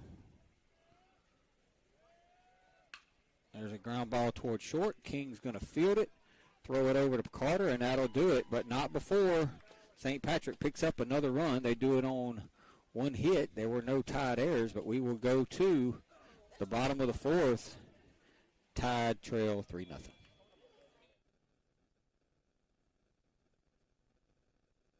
Craving a breakfast toaster or French toast sticks? Make it a meal and step up your breakfast with tots and a cold beverage. Sonic Drive-In has the perfect portable breakfast, and it's the perfect way to start your day. And at Sonic Drive-In in Picayune, you can stop by anytime because breakfast is served all day. Sonic Drive-In of Picayune on Highway 11 just north of Highway 43 North. Start your day Sonic style with happy eating at its best. That's what you get at Sonic Drive-In of Picayune. Destination delicious. When it comes to protecting what you love, you want an insurance agent that cares more about your world, more about what you need. And that's exactly what you'll get with Picayune Allstate agent Jason Pygott, an agent who doesn't just know what it's like to live in Picayune, but one who wants to protect life here as much as you do. Contact him for your free quote today. Allstate, you're in good hands. Allstate and affiliates offer products and services subject to availability, terms, and conditions. Allstate Property and Casualty Insurance Company. We go to the bottom of the 4th, Tommy, and a Tide trail now by the score of 3-0 to St. Patrick. 3 runs on 2 hits and 1 error for St. Patrick. No runs, no hits, 3 errors for the Tide. And Kyler King's going to lead off the 4th here, so maybe this is our spark plug. Yeah, those errors have been the difference for the Maroon Tide. Defensively, they've allowed really all 3 runs for St. Patrick. Kyler was our only base runner, I believe. No, we did have another base runner last inning. Jamie got on last inning. Yeah. But he has been one of 2 base runners and then got thrown out attempting to steal. So see if he can get something going here in the bottom of the 4th. Well, the Tide offense just can't seem to figure Brooks out tonight. And that's going to be down a ball. And the thing about it is he's, when you look at when you look at the stats right now, through 3 innings, he's only struck out 2, so he's pitching to contact. He is, and he's getting contact. Weak ground balls is what he's getting. Here's the pitch. Swing and a high foul ball out of play. 1 ball, 1 strike.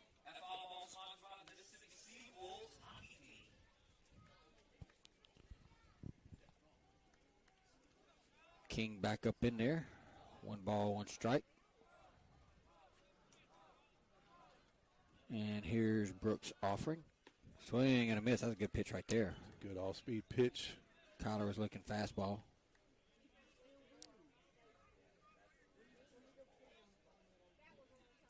Kyler was trying to hit that one to walk eye, it looked like, and just missed. Here's the 1-2 to Kyler. And that almost nipped him up higher upstairs. 2 balls, 2 strikes. I think he was looking breaking pitch again, but it never broke. You're right, almost got him underneath the chin. I just need a leadoff base runner. Not only do we need a base runner, we need a leadoff base runner. Here's the 2-2, and that's going to be down a ball. 3 balls and 2 strikes. We need about 6 of them in a row.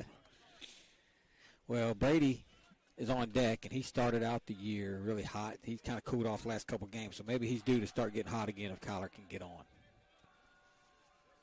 Here's the 3-2 to King. Swing and a miss, and he just threw a fastball right by him, and that'll be the first out of the inning. Yeah, you don't see that often. Kyler doesn't strike out a whole lot, and he really doesn't strike out on someone I'll say is hittable. But that was just absolutely fooled on a fastball. You're right. B-Rob's going to step in now. He grounded out 3-1 in his first at bat.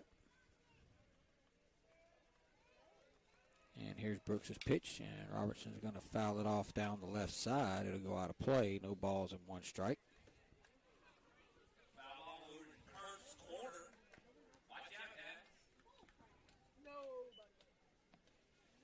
When it was 2-0, Tommy, he was like, okay, we can, but now it's 3. You just got to kind of scratch back and try to make this thing, Brady's going to hit another foul ball this time to the right side.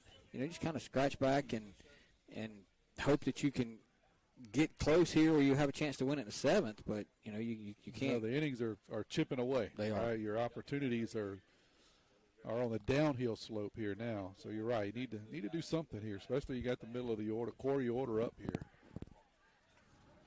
Here's the 0-2. And Robertson's going to just reach out there and spoil that one. That was a pitch on the outside part of possibly the plate, Tommy, and Brady just reached out and tapped it. Yeah, it's a good job of hitting. It was 0-2. You got to be protective. That breaking pitch was backdooring him, and he just wasn't going to take any chances with it.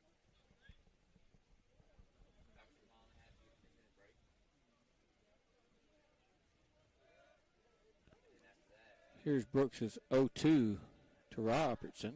Swinging a fly ball out towards the left field, and it just went right to the left fielder. Tommy Brady didn't hit it good, but he hit a line drive, but just left fielder didn't have to do too much. Yeah, we've had a couple of those. It's hit the ball pretty well, but when we did, it's been hit right at somebody. So Copswell makes that play. 2 down now in the tied 4th, and that'll bring up Busby.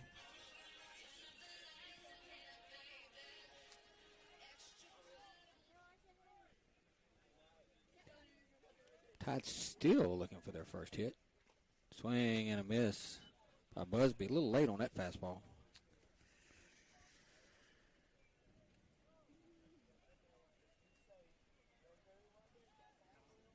And Busby's going to swing and hit a little looper out over second base, and that'll be the first hit of the game for Picayune as Busby hit a little looper out over second, and the Tide will have a 2-out base runner. It wasn't much. It was just a little looper out over second base. But you know what? And game changer tomorrow, it'll look like a screamer. So we'll take it to bust up this no-hitter. Ben Bird is going to be the courtesy runner for Busby.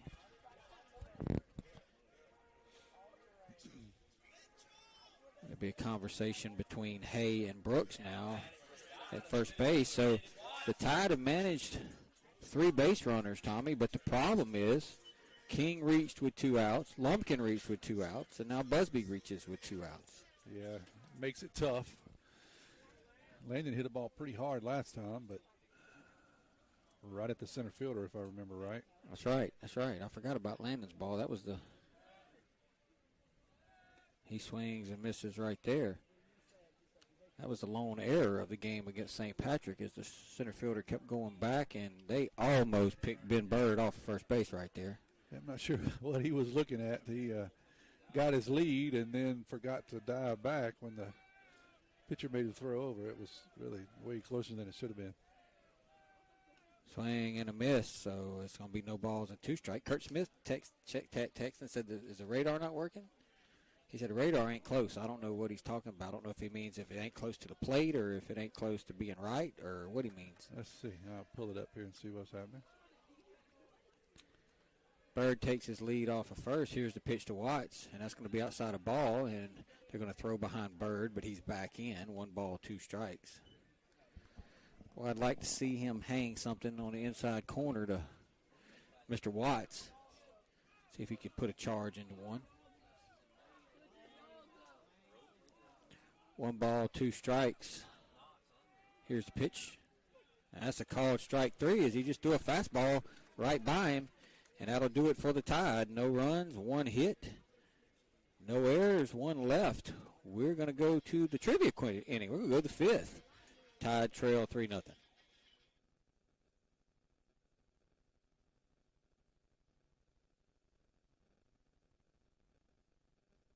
We got your back, hey. Back pains and injuries, Dr. Moore understands. No more pain, no more hurting. She just uses her hands. She got the #1 clinic that I recommend. She has a lovely crew too, and they'll fix you right up. So call Dr. Moore when that pain gets rough. Cause we got your back, hey, we got your back. We got your back, hey, we got your back.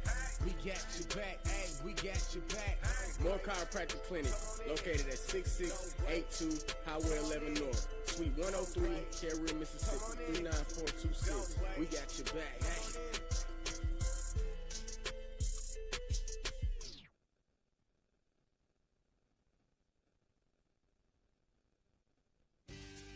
First Place Express Car Wash in Picayune would like to say a huge thank you to their loyal customers. First Place Express Car Wash is happy to serve their local community with 2 locations, Highway 11 North just past Coast Electric and on Highway 43 South just a quarter-mile east of I-59 at Exit 4. First Place Express Car Wash is locally owned and operated. You know they'll treat you right. Choose from any one of their car washes. Sign up for their monthly wash club starting as low as $20.99. Why do it yourself when you can let First Place Express Car Wash do it for you? Tim Kraft, Tommy Upton back at the Kirk. Tide trail 3-0. We have a pitching change. Kyler King will come on and pitch for the Tide. Knew Tanner probably was going to be done after that inning or maybe one more. I'm a little bit surprised that we went to Kyler in this spot. I thought we'd probably just go to him if the game was tied or if we had the lead just in case, we needed him tomorrow night. But we go with him tonight, Tommy. What was the line on Busby? What was the final line? Let's get the final line on Mr. Busby, and it really wasn't bad when you look at it, but, what we're used to 3 errors, really hurt. 4 innings pitched. He threw 70 total pitches, 23 balls, 47 strikes, only gave up 2 hits, gave up 3 runs, only 1 earned, 1 walk, struck out 6, hit nobody. Really, his problem was his defense. Yeah, he just wasn't sharp, I would say that, but didn't pitch bad at all. Didn't get a lot of help either. All right, first pitch of every half inning brought to you by FNB Picayune, your hometown bank, the best service around with 4 locations to serve you.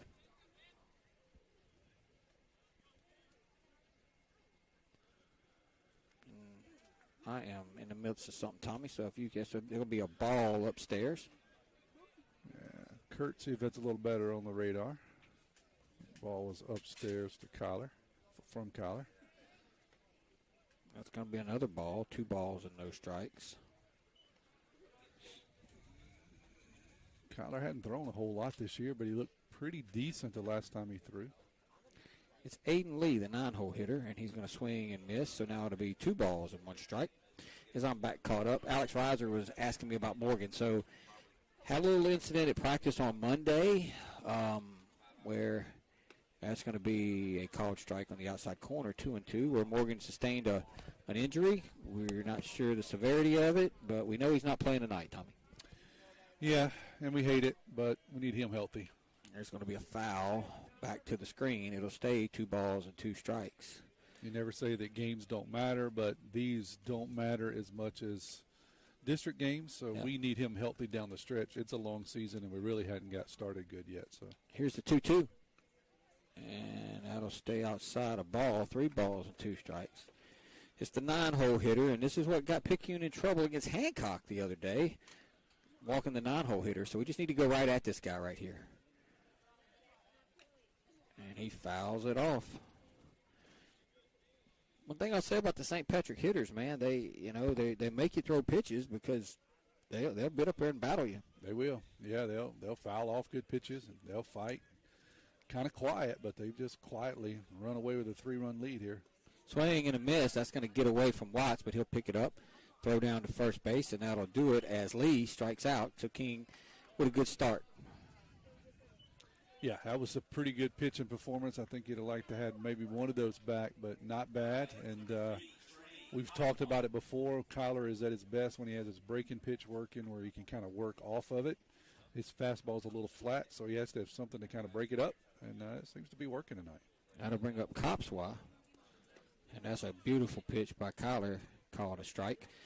Tommy, remember the other night in George County where I was talking about how close their coach was in the third base box to the plate? Look at this guy. I saw he's playing outfield. Yeah, he's in the Kurt's corner. Just about. He's practically out there where the bullpen would be on any normal park. He is 60 feet behind third base, and we're not exaggerating. We'll see. I don't have him. George County's coach was playing bunt defense. There's a ball, 2 balls, and 1 strike to Copswa. Yeah, he had third base covered, no doubt about it. You'd had to fight him off to get to the ball on third. And this guy here, he's got that dinker out in the left field covered. So if you hit it out in foul territory, he's got it. Him and Justin's going to fight over it out there. Here's a 2-1. Boy, that's a good-looking pitch that's going to be called a ball. I thought he got that one. Yeah, that looked to be a pretty good breaking pitch, didn't it? Oh, well, now he's saying 2-2. Did he call that a strike? He didn't give us a signal. Did he say 2-2? Yeah, I thought he just said 2-2. Here's the pitch. I thought he showed 2-2, but I don't know. He put the 2-2 up. I saw him do it, but I know I had 3-1. So, I tell you, I'm having some. Everybody's struggling tonight, aren't we? Well, I'm having some problems with my phone too. And so that's going to be a walk to Copswa. So he issued a free pass to the leadoff hitter. Third base coach now comes down in the appropriate spot. Yep. Maybe he just hangs out there talking to our guys until somebody gets on base. Copswa reached it. This is his second time on base. He reached in the first inning on the air. He ended up stealing second, coming around to score. Here's a pitch, swinging a ground ball towards third. Moreau's going to field it, throw it to Lumpkin at second for 1, and that'll be all the Tide gets. So good job by Cooper, good job by Jamie. Not hit hard enough to get 2, Tommy. Yeah, just not much you can do with that. It's hit softly. Really, all you can do is try to get 1. But that'll put 2 outs now with a runner at first, and Hayden Hall will hit. 3 runs, 2 hits, 1 error for St. Patrick. No runs, 1 hit, 3 errors for Picayune. That's going to be up a ball, 1 ball, no strikes. You know, Colt's little 9-year-old team we played this past weekend, and you know, one of the things we stress to those 9-year-olds, the team that throws the most strikes and the team that makes the fewest errors, we're typically going to win the game. And, you know, that's true at just about any level of baseball, honestly. It's definitely more true in these high school and little leagues, but even into the majors. That's a big part of the game. Yeah, it is. People get caught up, and there's a swing and a little jam shot out over second base. That'll be a base hit. I think he got it off the end of the bat, Hall did, but he was able to dump it out into center, and that'll be a 2-out single, put runners on first and second. Yeah, he couldn't do much with it, but he did just enough to get it out of the infield, kind of out there in no man's land between second base and the center fielder. So now they have 2 on with 2 outs. That'll be their 3rd hit of the game, and that'll bring up Weinhofer now. But I say that because, a lot of guys get caught up, a lot of coaches get caught up in offensive play and launch angle, and, that ball is driven to Parker Helton out in center field, but Parker makes the play. That's probably the best hit ball of the inning, and he's the only one that don't get on. Tommy, that'll do it. That was hit hard. We'll head to the bottom of the fifth, and I forgot the trivia question. I'll get it when we get back. We'll do 30 seconds. Show some Maroon Tide baseball.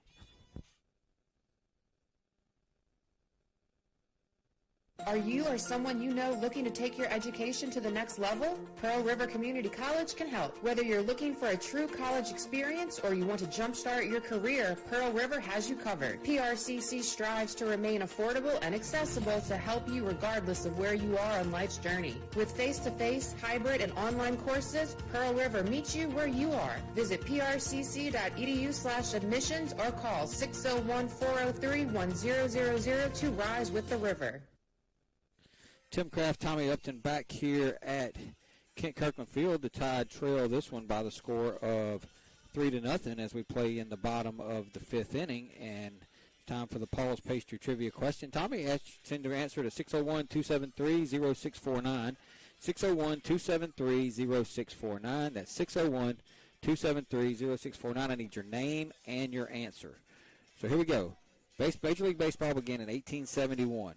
Since that time, there's only one player in history that has 2 seasons of at least 200 hits, 20 home runs, and 30 stolen bases. Who would that be? There's only one player in the history of Major League Baseball that has at least 2 seasons of 200 hits, 20 home runs, and 30 stolen bases. 601-273-0649. 601-273-0649. I'll repeat the question one more time. Major League Baseball began in 1871. Since then, only one player in history has 2 seasons of 200 hits, 20 home runs, and 30 stolen bases. Who is that player? 601-273-0649. Braxton Carter is going to lead it off for the Tide. Thought it would have been more than one. Here in the fifth inning. Here's the pitch. And that's going to be upstairs, a ball. 1 ball, no strikes to Carter. Let's see. Alex had texted me back, I think. Yeah, that's going to be a ball. 2 balls, no strike. I had somebody stand up in front of me. Yeah, breaking pitch stayed outside for ball 2. Kurt Smith said the pitch Tanner hit read 80 on the video, and that was the hardest he'd thrown. Battery's low or something. Maybe he was in the 70s the rest of the time. Yeah, we had our radar set up to the left of the plate, and this umpire sets up to the left of the plate. He was blocking it a lot of the night. So speaking of blocking, I can't see anything that's going on, guys. Yeah. 2-1 still, I think. Right? Yeah, 2. I think so. He had some guys standing up in front of me, and I couldn't see. Swing and a miss to Carter. He chased. So, yeah, we repositioned our radar, moved it over a little bit, and got around the umpire. We were getting some false readings. Should be on now, though. So now it's 2-2 to Carter, and Brooks brings it. And he's going to foul one off and stay alive. It'll stay 2 balls, 2 strikes. Justin Stock's still on deck. He had a pretty good swing his first at bat. He did. Besides Watts, one of the hardest hit balls of the night for the Maroon Tide. Carter's going to swing and hit a little line drive at the second baseman, and I think we need to quit trying that dude. Yeah, he's proved he can get it. It's I don't think nothing's got by him all night long. So Hall makes the play there, and there's 1 out. That'll bring up Justin Stockstill now. We just need any reason to cheer, and we can't seem to get one tonight. Can't seem to find one. The lineup has just been sluggish tonight, and Justin Stockstill shows bunt, pulls back, takes a ball. 1 ball, no strikes. Just try to get Justin on, try to get Parker on, get back up to the top with Jamie. Maybe we can string some hits together and take the lead here, or at least get back in the game. That's going to be upstairs a ball, 2 balls and no strikes. But, give Mr. Brooks credit. Through 5 innings, he has retired the leadoff hitter all 5 times, and that's a huge part of the battle. When you only got to get 2 outs or less with 1 guy on base, Tommy, it's a heck of a lot easier than having to get 3. Yeah, he's not overpowering. He's been around 80, 81 on his fastball, and in low 70s on his slider, but he's been very effective against the Tide tonight. Not a lot of strikeouts, but he's getting a lot of weak ground balls. There's going to be a called strike to Justin. 3 balls and 1 strike now. Justin just trying to find a way on. Yeah, we just need base runners here, whatever it takes. And Justin just swung at ball 4 up at his eyes. He thought he struck out. That's just 3. He don't even know. He didn't even know what the count was. You got another one. So you're on house money here. Take advantage of it, Justin. Yeah, he didn't know the count. I think he probably would have took that pitch. And now he strikes out. Boy, just not a good at bat by Justin Stockstill. I believe he thought he had 2 strikes on him. And he swung at a pitch that was probably out of the strike zone. He was walking back to the dugout, and then he took a good pitch. Yeah, that's right. Yeah, he kind of got baffled there. Here's Parker Helton now. Got to know the count. That's pretty important. It is important. Here's the pitch to Helton. Swing and a miss. Ain't many things important to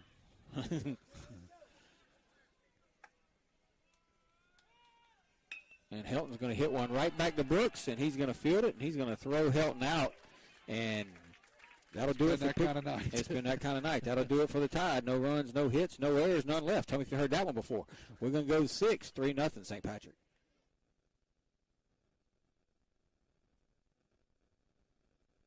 Get back in the game with Dodd Therapy Center. Jamison Dodd, a former college athlete, has the specialties, understanding, and experience to get your athlete back in the game, including indoor turf, Hyvamat, blood flow restriction, trigger point dry needling, and much more. Dr. Dodd and Dodd Therapy Center also specialize in treating Parkinson's disease and other neurological disorders. Give Dodd Therapy Center a call at 769-242-2636 or visit us at 405 Memorial Boulevard in Picayune and get back in the game. Our area is a great place to live with a quality of life that many would envy. People are friendly. It's a great place to raise a family. At FNB Picayune, we serve the credit needs of this area. The money to make the loans comes from your investments with us. In turn, we reinvest your money in the local economy to send kids to college, finance new businesses to create new jobs, build new homes, and much, much more. At FNB Picayune, your money is used to support our local needs. FNB Picayune, your hometown bank, member FDIC. We head to top of the 6th. Collard Kings back out there. Tommy Tide trail 3-0. Remind everybody the first pitch of every half inning brought to you by FNB Picayune, your hometown bank. Come by the main branch and see Sheila Cooper or Linda Penton. Hometown community spirit, hometown community pride. I've had a few guesses on the trivia, and no, that is not correct. I guess I'm going to have to give them a That's a hard one, man. I sure thought that had been more than one player. It's a current player. It is a current player. Okay. He plays in the American League. I've done this trivia question 2 games in a row, and nobody's answered it correctly. Nobody got it Saturday? You did it? Nope. Nobody got it Saturday, and I did do it Saturday. I did. Wow. It's a toughie. And there's a swing and a base hit. And as soon as I say it's a current player, Sam Landrum chimes in and says, oh, he didn't send it. It came through. He said Willie Mays, but then he took it back. He unsent it. Yeah. Willie Mays Hayes. Well, Hay got a base hit. Speaking of Hay, he swings and puts the ball in play and hits a single into left field, and that'll be a leadoff hitter on for St. Patrick. And that's happened quite a few times tonight. Stop us if you heard that one before. Yep. So here's Landgrave now, and he's going to show bunt. And he's going to get it down right in front. Porter's going to pick it up and throw him out. And that'll be the first out of the inning. That'll be a sacrifice off the bat of Landgrave. He did his job. That was a pretty good bunt there. Porter does a good job getting it and getting out away from the line where he can have a good line to throw the ball. At least we get one out of that. Sam texts. He says, is it Acuna? The answer is no. Acuna Matata. It is not Acuna Matata. One player in the Major League history has had at least 2 seasons of 200 hits, 20 home runs, and 30 stolen bases. I don't know what Sam's doing listening. He should be out here playing. It doesn't seem like he's going. The runner's going to go, swing and a miss. Porter's going to throw down, and base is going to be stolen. So just good job right there by St. Patrick. I don't know if I think they stole that one on Collar. I don't know if the Tide wasn't holding him or if Collar didn't look at him or what, but it doesn't matter at this point. He's on third base. Tide's going to have to bring the infield in now. 1 ball, no strikes. Here's a pitch. Swinging a ground ball up the middle is going to be fielded by Colt Robertson. He'll throw over to first to get the out, but hey, give it to St. Patrick, man. Great fundamental baseball. I mean, they're doing the things that they need to do. They're doing the things that Picayune just simply can't do, Tommy. That's right. That is exactly right. But a good play by Colt right there. It was. I was a little surprised that he didn't go home. It would have been tough play, but he decides to get the safe bet. But that will plate the 4th run. So they get a base hit, a leadoff single. They bunt him over to second base. There's a called strike to Rhymes. They bunt him over to second base. He steals third. They hit a ground ball in the infield, and they got another run. That's small ball, nothing flashy. That's just what they've done all night long. Yeah. But, that's something we just simply have been unable to do. Just being honest. We've been unable to do it. It's like we have to sit up there and wait for, 3 or 4 consecutive hits to be able to score runs. Swing and a miss. 1 ball and 2 strikes. That's exactly right, and that's something that we've got to get better at if we're going to have any chance to make a playoff run this year, Tim. We've got to be able to play a little small ball. Well, I have 2 people answered the trivia question right. One gave me their name, and one didn't. Uh-oh. What's the count? 2-2. I done got all miscombobulated. That's going to be outside the ball. 3 balls and 2 strikes. So you got the right answer? I do have the right answer. Here's the problem. They both didn't give me a name when they answered it right. But I know who both of them are, and I got to go with the correct one. But I'm going to let them work it out. Swinging a foul back. I'm going to let them decide. Okay, so they know each other. They know each other, and they came in kind of at the same time. Okay. But, the one that comes in first was actually Drew Esslinger. Okay. But Sam Landrum was like 1 second, 2 seconds behind him.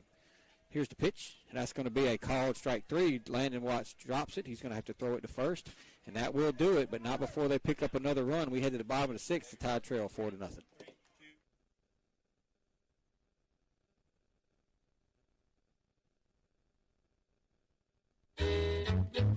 Hey friends, Pawpaw's Campers will be hosting their open house RV sales event beginning February 23rd through Saturday, March 4th. Pawpaw's Campers will have many new 2022 models on sale with the entire factory warranty remaining, plus a great selection of new 2023 models. Don't miss it. Pawpaw's Campers open house RV sales event beginning right now through Saturday, March 4th. Don't wait long, they'll soon be gone.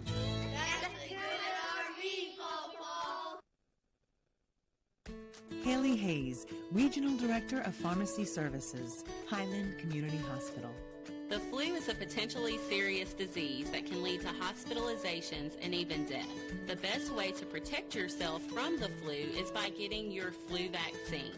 Flu vaccines are recommended for everyone ages 6 months and older, and you can get one at your doctor's office and at many local retail pharmacies. Highland Community Hospital, here when you need us most.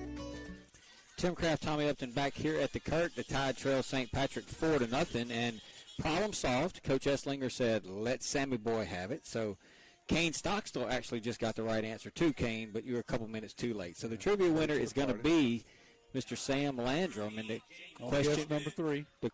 On guess number 3. The question was, who is the only player in MLB history to have 2 seasons of 200 hits, at least 2 seasons of 200 hits, 20 home runs, and 30 stolen bases? And the answer is Jose Altuve. Altuve. Got it. And you figure it's got to kind of be a small guy with speed that can swing it. And so it was Jose Altuve. So, Sam, what you got to do is go up to the radio station. Hang on 1 second, Sam. Here's the pitch to Jamie Lumpkin, and that's going to be a called strike. No balls, 1 strike. First pitch of every half inning brought to you by FMB Picayune, your hometown bank. Come by the main branch and see one of our friendly law officers, Keith Robinson, Colin Thompson, Judy Lowry, Audrey Spears, David Levy, Christina Ladner, or Amy Kirkland. That's going to be a ball to Jamie. 1 ball, 1 strike. So, Sam, you got to go to the radio station. You got to tell them you were the trivia winner tonight on this date. Pick up your gift certificate. That's going to be outside the ball. 2 balls, 1 strike. Pick up your gift certificate. Go to Paul's Pastry. Get a box. Fill it up with butter crunches. Bring it up here tomorrow night for me and Tommy. It's about 6:15. About 6:15. and we're all good. There you go. No, Jamie don't didn't want to and fouled it out of play. I'm sorry, Tommy. Jamie kind of didn't want to and fouled that one out of play.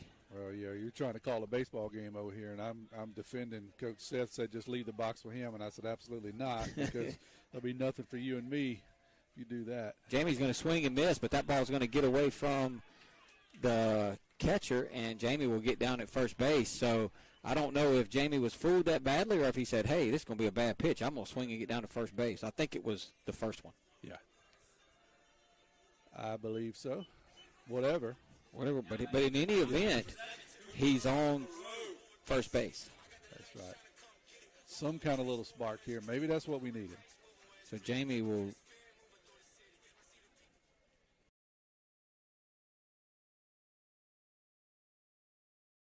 I done messed up.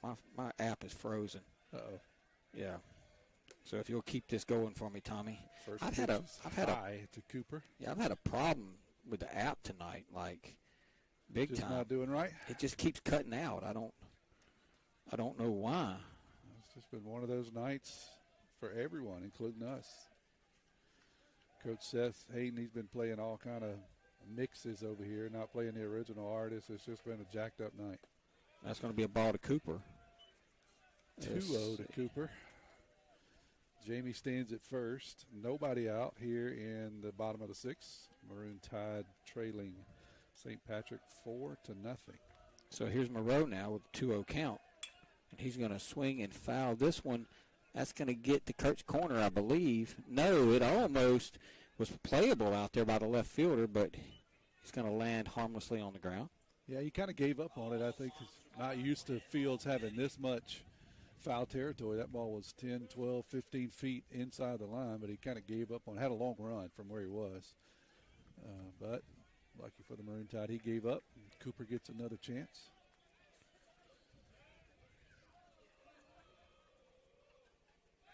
They're going to throw over on Jamie, and he's back. And for the first time tonight, the Tide have the leadoff man on. Took a strikeout to do it, but we got him there, Tom. Whatever it takes.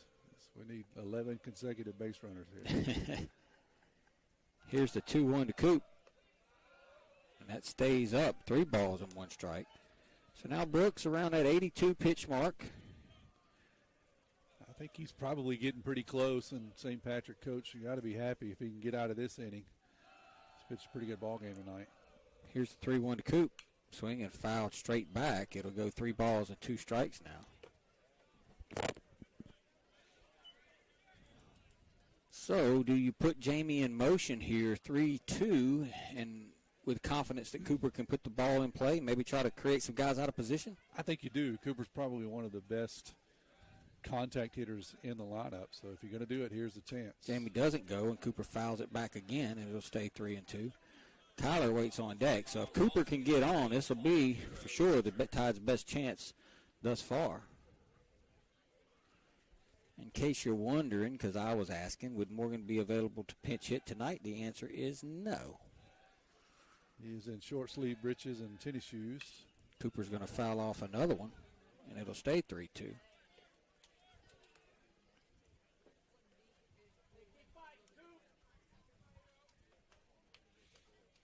I want to remind everybody we'll be back on the air tomorrow night. Me and Tommy, as the Tide will host Gaucher Gators. Then I'll be in Brooklyn Saturday as the Tide will travel up there to play Forest County Agricultural High School. And in between, it's a little bitty basketball game. He's going to hit another ground ball to second baseman, and he has wore him out, and that's going to be a double play. So Moreau has bounced to the second baseman 3 times, and that one leads to the 4-6-3 double play, and that'll be 2 down now. That's a tough one. The ball was hit pretty well, but right at the second baseman. And you said it. He is he's hit 3 ground balls straight to it. Yeah. We already know he can cover his position. We got to figure out somewhere else to hit it. Yeah. So here's King now. So what thought was going to be a promising inning for the Tide now has nobody out, nobody on, and 2 outs, and a foul ball off the bat of King. No balls, 1 strike. Brooks has been good tonight. Tide's offense just a little bit out of sync, it seems like. And that's a beautiful breaking pitch. No balls and 2 strikes. A little surprised, honestly. I mean, I'm not taking anything away from Brooks, because he's been really very good. Not overpowering, but he's just kept us off balance all night long. Just one hit. That's it. Kyler's going to hit a high chopper towards third. A good play by the third baseman, and he makes a heck of a play, and that'll do it for Picayune as King grounds out to third, and we're going to go to the seventh, and I'm hoping we're going to make a pitching change to save Kyler for tomorrow night, but we'll see what Coach Nicholson does. It's 4-0 St. Patrick.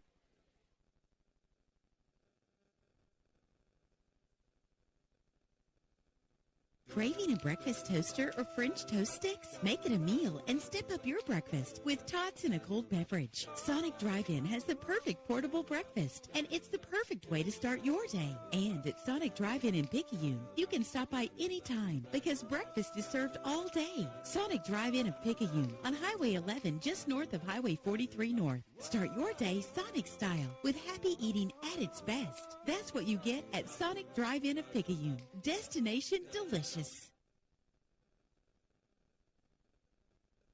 Welcome to a place where everyone deserves to be better protected, where technology has your back, where you can have better protection and keep more money in your pocket, where you can have protection for your car, your home, your phone, and even your digital identity.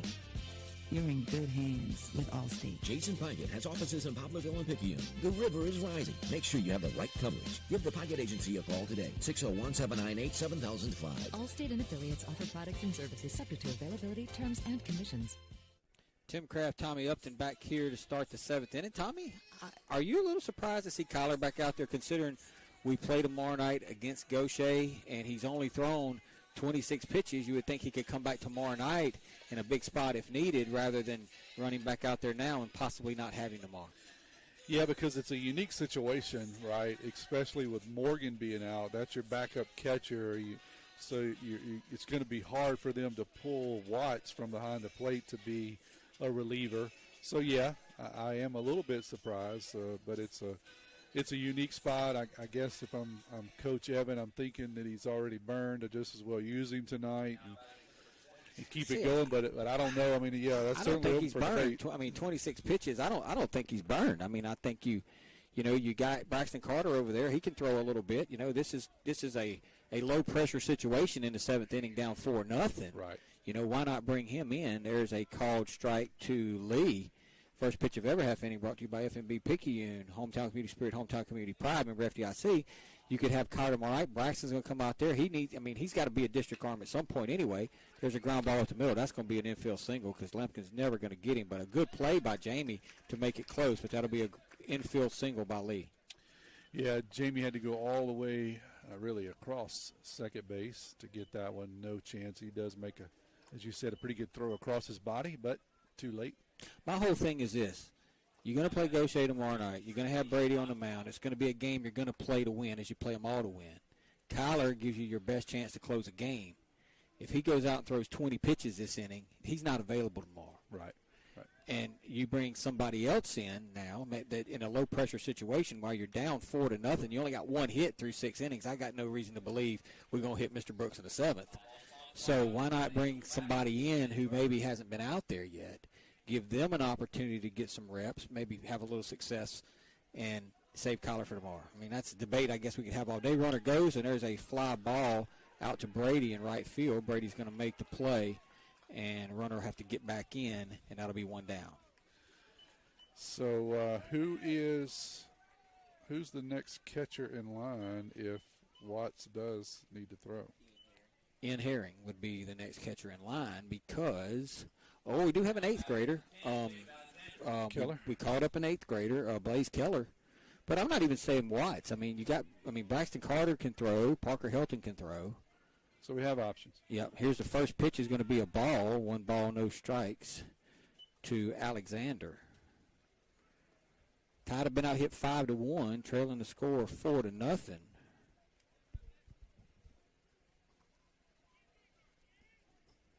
Gerald Wells informed me over 25 pitches is a day's rest. So Kyler had 26 coming into this inning. So he was burned anyway. But my thing is, you got to have somebody else. You got to put somebody else on that mound other than Brady, Tanner, Kyler, Cooper, and Porter. You're down 4-0 in the 7th. Heck, let's give it a shot. Yeah, I'm with you. I see what you're saying. 1-1 pitch swing and a miss. Now, if the Tide come back and hold them to 4 and come back and score 5 runs in the bottom of the 7th, then, I was an idiot. So you think we're going to see Mr. Irvin tomorrow night, or? I don't know. Somebody told me that, and they got him picked off now, Carter's going to run him down to second base and flip it to Colt. Colt's going to flip it back to Kyler, and he ain't going to outrun Kyler. So they pick off the base runner, and that will do it. Now, that's only 2 outs. I'm so confused. Yeah, I was going to say 2. That's what I got. Yep, so we got a pick off here. So he was caught stealing. So that went Kyler to Carter to Colt Robertson back to Kyler. So easy for you to say. Yeah, that was the old 1-3-6-1. And now the count is 1 ball and 2 strikes. And it's going to be down a ball, 2 balls and 2 strikes. See, Joe Wells knows these rules better than I do. Yeah, he sits on that stuff. He was just waiting to correct you. I know it. So I guess Coach Evans' thought process is, why burn somebody for tomorrow? He's already burned. Here's the 2-2. Swing and pop straight up foul behind us. But it creates quite the dilemma for tomorrow night because you have Brady. You can't come with Kyler now. You can't come with Landon because you don't have, or you're going to have to either have somebody catch who's never caught a varsity pitch before. Got Cooper probably going to pitch on Saturday. Got Cooper's going to pitch on Saturday, so it's going to create an interesting situation tomorrow. And that's going to be down a check swing. They're going to check and say he didn't go. Yeah, and it probably doesn't matter a whole lot unless it's a close game, right? So if it's close there and you're trying to find a relief pitcher late in the game, you are very limited. Well, here's what I know. If we're ahead, it's going to be close. It's just the way it's always been. If we're behind, it's like this. 3-2, and that ball is popped straight up. Watts is coming in, Kyler's coming in, and Kyler makes the catch. And there ain't no universe alive where Kyler needs to catch that ball, man. We got to get on page with that. You don't need your pitcher sprinting in like that, making that catch, but he does, Tommy. He does, and we'll take it. But yeah, we should not. That's a dangerous play. Yeah, that was a tough. That ball was headed out. It came back in, but that'll do it for St. Patrick. They get no runs. They'll leave a man. We're going to go. No, they didn't leave anybody. He's picked off. We're going to the bottom of the 7th. Tide Bats got work to do, down 4-0.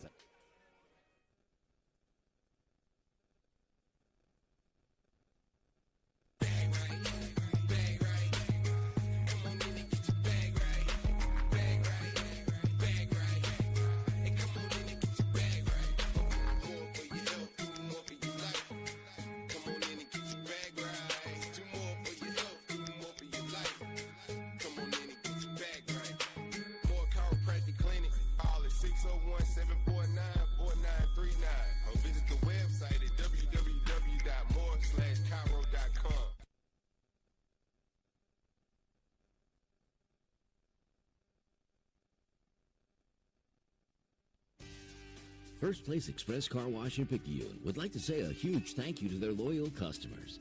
First Place Express Car Wash is happy to serve their local community with 2 locations, Highway 11 North just past Coast Electric and on Highway 43 South just a quarter mile east of I-59 at Exit 4.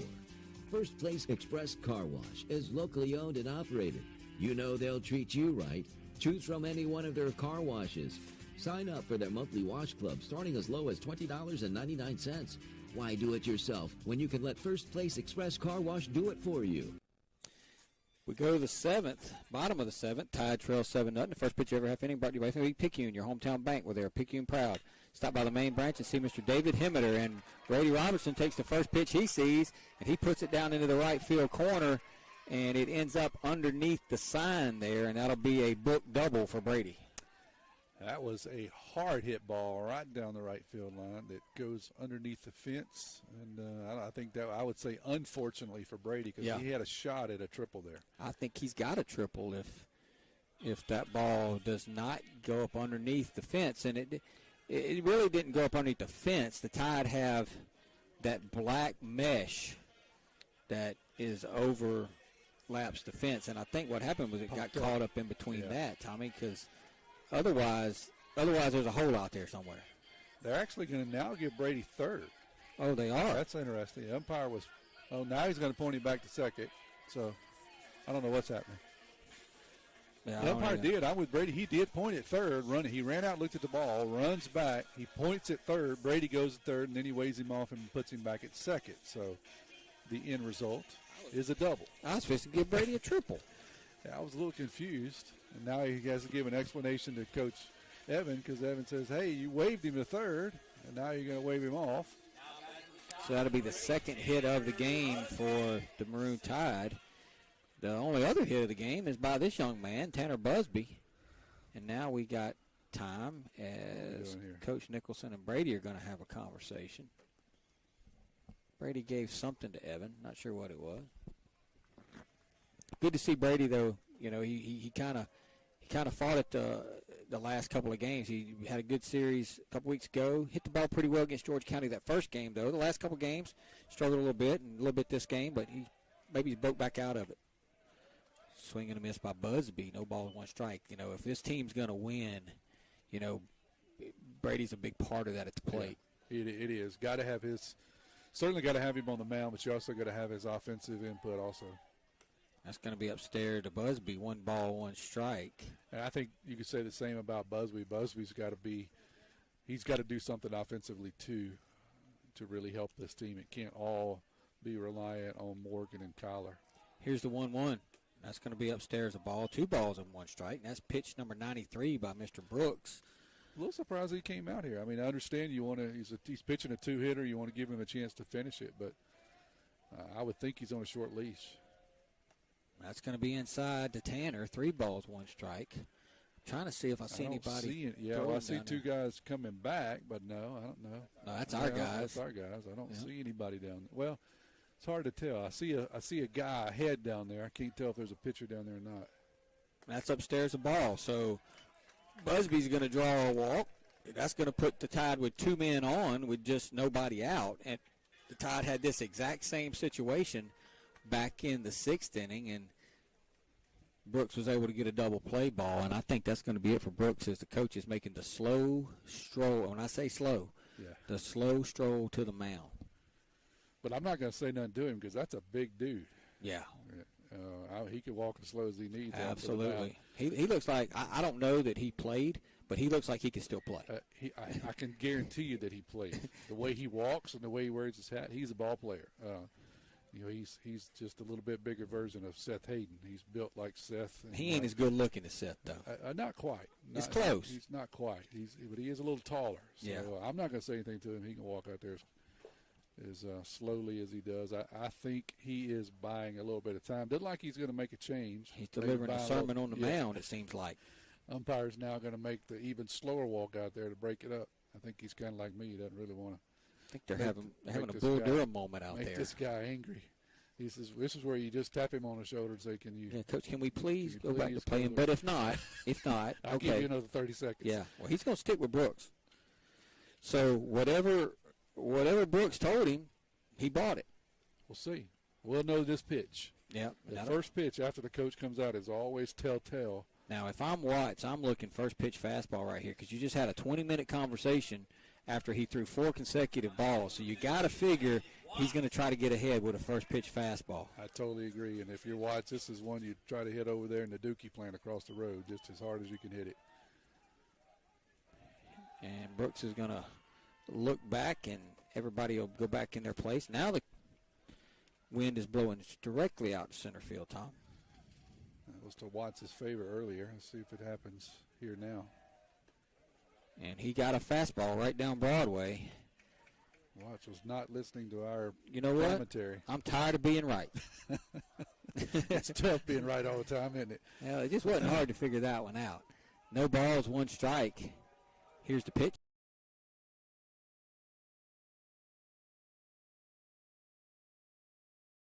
An infield fly rule, I believe, was in effect there, and that'll be the first out of the inning. Almost got away from the first baseman. That wind kind of caught it at the last minute and blew it back in play. Ended up being a fair ball. It would have been a fair ball. I think that might have been a calamity had he not caught that ball because I'm not so sure that. I didn't see the sign either. I didn't see the infield fly rule sign. So here's Braxton Carter now. And he's going to pop one straight up a mile high. And the third baseman going to make the play. And just like that, the Tide had something working. And 2 pitches later, Mr. Brooks is 1 pitch away from a perfect. I did see the infield fly. I don't want to say perfect. 1 pitch away from a shutout. Yeah, he's come back and made 3 pitches and gotten 2 outs. That's why we're going to have a pinch hitter here. Yep, it's going to be pinch hitting for Justin Stockstill will be Peyton Wells. So Wells is going to hit for Stockstill. Stockstill had a really good first at bat, Tommy. He hit that ball hard to the second baseman. I think he kind of fell out of favor with Coach Nicholson that last at bat when he swung at a 3-1 pitch that was up kind of high. I think he thought it was 3-2 and he was trying to protect, and then he thought he was out, and then he didn't realize that the count was 3-1, and he gets back in there and then he takes a called strike 3. And I think Coach Nicholson was aggravated with that, and that might be one of the reasons that we go with the pinch hitter Wells here. There you go with the senior here. This is the bottom of the 7th, 2 outs. Big spot here for P-Dog. 2 men on after 2 pop flies. So it goes quickly from something really good to something really bad. And well, I really thought we had something working there when Busby drew the walk. You just, you don't want to say what if, but if Landon hacks at that first fastball, you never know. Right. But he got behind in the count, and that put him in a jam. And speaking of behind in the count, Wells takes a called strike. So either Mr. Brooks is really, really good, or we had a terrible night at the plate. I'm not really sure how to sum this up. It's a combination of both, but we were certainly flat. And that's going to be up a ball, 1 ball, 1 strike. Payton's like, man, why is he throwing at me? Yeah, I haven't done anything to you, man.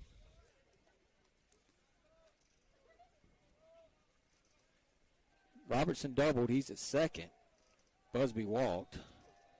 Watts and Carter both popped out on the infield. And Wells trying to keep it alive for Picayune, and he's going to swing at a pitch out of the strike zone. It'll be 1 ball and 2 strikes now. I want to remind everybody our game tonight was sponsored by the family of the Peterson family in memory of Dennis Peterson, Coach Pete. We sure miss him around here. Here is the 1-2 to Wells, and that'll do it. And the Tide go down in the 7th inning. We leave 2 men on. They did have 1 hit. We'll be back to wrap this one up as St. Patrick comes in and beats the Tide 4-0. You're listening to Maroon Tide Baseball.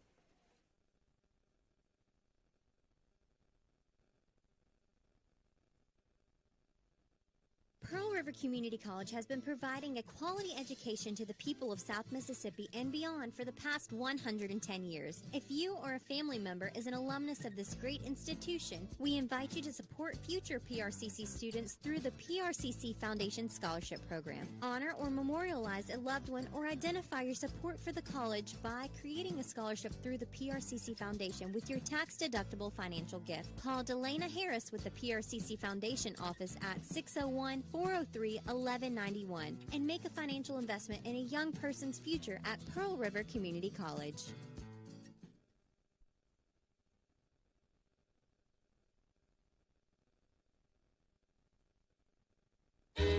You can say goodbye to the guesswork. We make it easy as 1, 2, 3. When you come by Pawpaw's Camper City for a trailer or RV. Hey friends, Pawpaw's Campers will be hosting their open house RV sales event beginning February 23rd through Saturday, March 4th. Pawpaw's Campers will have many new 2022 models on sale with the entire factory warranty remaining, plus a great selection of new 2023 models. Don't miss it. Pawpaw's Campers open house RV sales event beginning right now through Saturday, March 4th. Don't wait long, they'll soon be gone. Pawpaw's been making customers happy for a long, long time. Having fun, selling fun. Great service, great price, now isn't that nice? You're gonna love the way we deal. Pawpaw's Camper City and Picayune. Yeah, boy. Yes, sir, yes, ma'am. You're gonna love the way we deal. That's a good RV, Pawpaw. Tim Kraft, Tommy Upton back here at the Kirk as the Tide dropped this one by the score of 4-0 to St. Patrick, and Tommy, first batter of the game, hits a ground ball. Hits a ground ball. We kind of kick it around. He ends up safe, and it just seemed like from that point, just never any energy, just nothing. It just what your grandpa used to say, it just kept getting worse. It got worse and worse from there. So not much to say, Tim. That really isn't. It's just a flat night for the Maroon Tide. Offensively, defensively, not a terrible performance, by Busby. It just wasn't sharp either. Didn't get a lot of defense. What was it, 4 errors, the Maroon Tide? 3 errors. 3 errors and, tonight. And all 3 errors contributed to basically contributed to about 3 runs. Yeah, so it was just a flat night, all the way around. And Coach Evan has got them circled up out there in left field, and I'm sure that's what he's saying is you got to be ready. And you hate to say stuff like this, but I heard some guys talking down before the game saying this is just a team that we can kind of run over, something to that effect. Yeah. And that's kind of the way they approach this game, and I'm hoping that Coach Evan is using that as a learning opportunity tonight, that you never take a team. It doesn't matter if you believe you can beat a team 50-0, you still can't just roll your helmet out there and expect to win. And I think, honestly, it just looked like they kind of checked out tonight. Hats off to St. Patrick. They didn't do anything flashy. They just played good, solid baseball, played some small ball there several innings, and they done what they needed to do to beat the Maroon Tide, and they did soundly. So now we get Gaucher coming in here tomorrow night, and we look forward to that. Yeah, so it's Tide's 7th game, and really 2 out of the 7 games, I'd say they just weren't ready to play. Yeah, they weren't ready to play the very first game of the season against Pass Christian, and they were absolutely not ready to play tonight. Now, when they lost to Gulfport a couple weeks ago on Saturday, I felt like they were ready to play. They just ran into a really good pitcher. When they lost Saturday to Hancock, they got behind early, but they fought back. They clawed back. They took the lead. Just lack of pitching depth really what got us that day. But tonight, man, just like in game 1, the kids just weren't ready to play. That's right. Definitely was an off night. So it's teaching opportunities. I know it's frustrating for the Maroon Tide coaching staff, but it's teaching opportunities, and we'll learn from it. The real key is let's see how we respond tomorrow night. Yeah, Tommy, when you only have 2 hits and 3 errors and you don't score any runs, there's really no need for a player of the game. I'm with you on that one. If I had a player of the game, it would have to be Mr. Brooks. He would be the one. He would be the player of the game. Absolutely, and I'm not chasing him down and giving him this Sonic coupon because I got too much stuff to put up. So we'll be back at it tomorrow night. Tide will take on the Gaucher Gators. First pitch will be 7 o'clock. Tommy and I will be on somewhere around 6:50-ish, and that'll do it. But I want to remind everybody real quickly that tonight's trivia winner was Mr. Sam Landrum. He answered that trivia question correctly. And tonight's Diamond Club sponsor of the game was the Peterson family, and they did it in memory of Dennis Peterson, Coach Pete. So rest in peace, Coach Pete. We miss you. Wish you were here. Your grandsons would be making you proud. He would. All right, Tommy. Roll Tide anyway. That's it. We'll see you guys tomorrow night when the Gators come to town. You've been listening to Maroon Tide Baseball.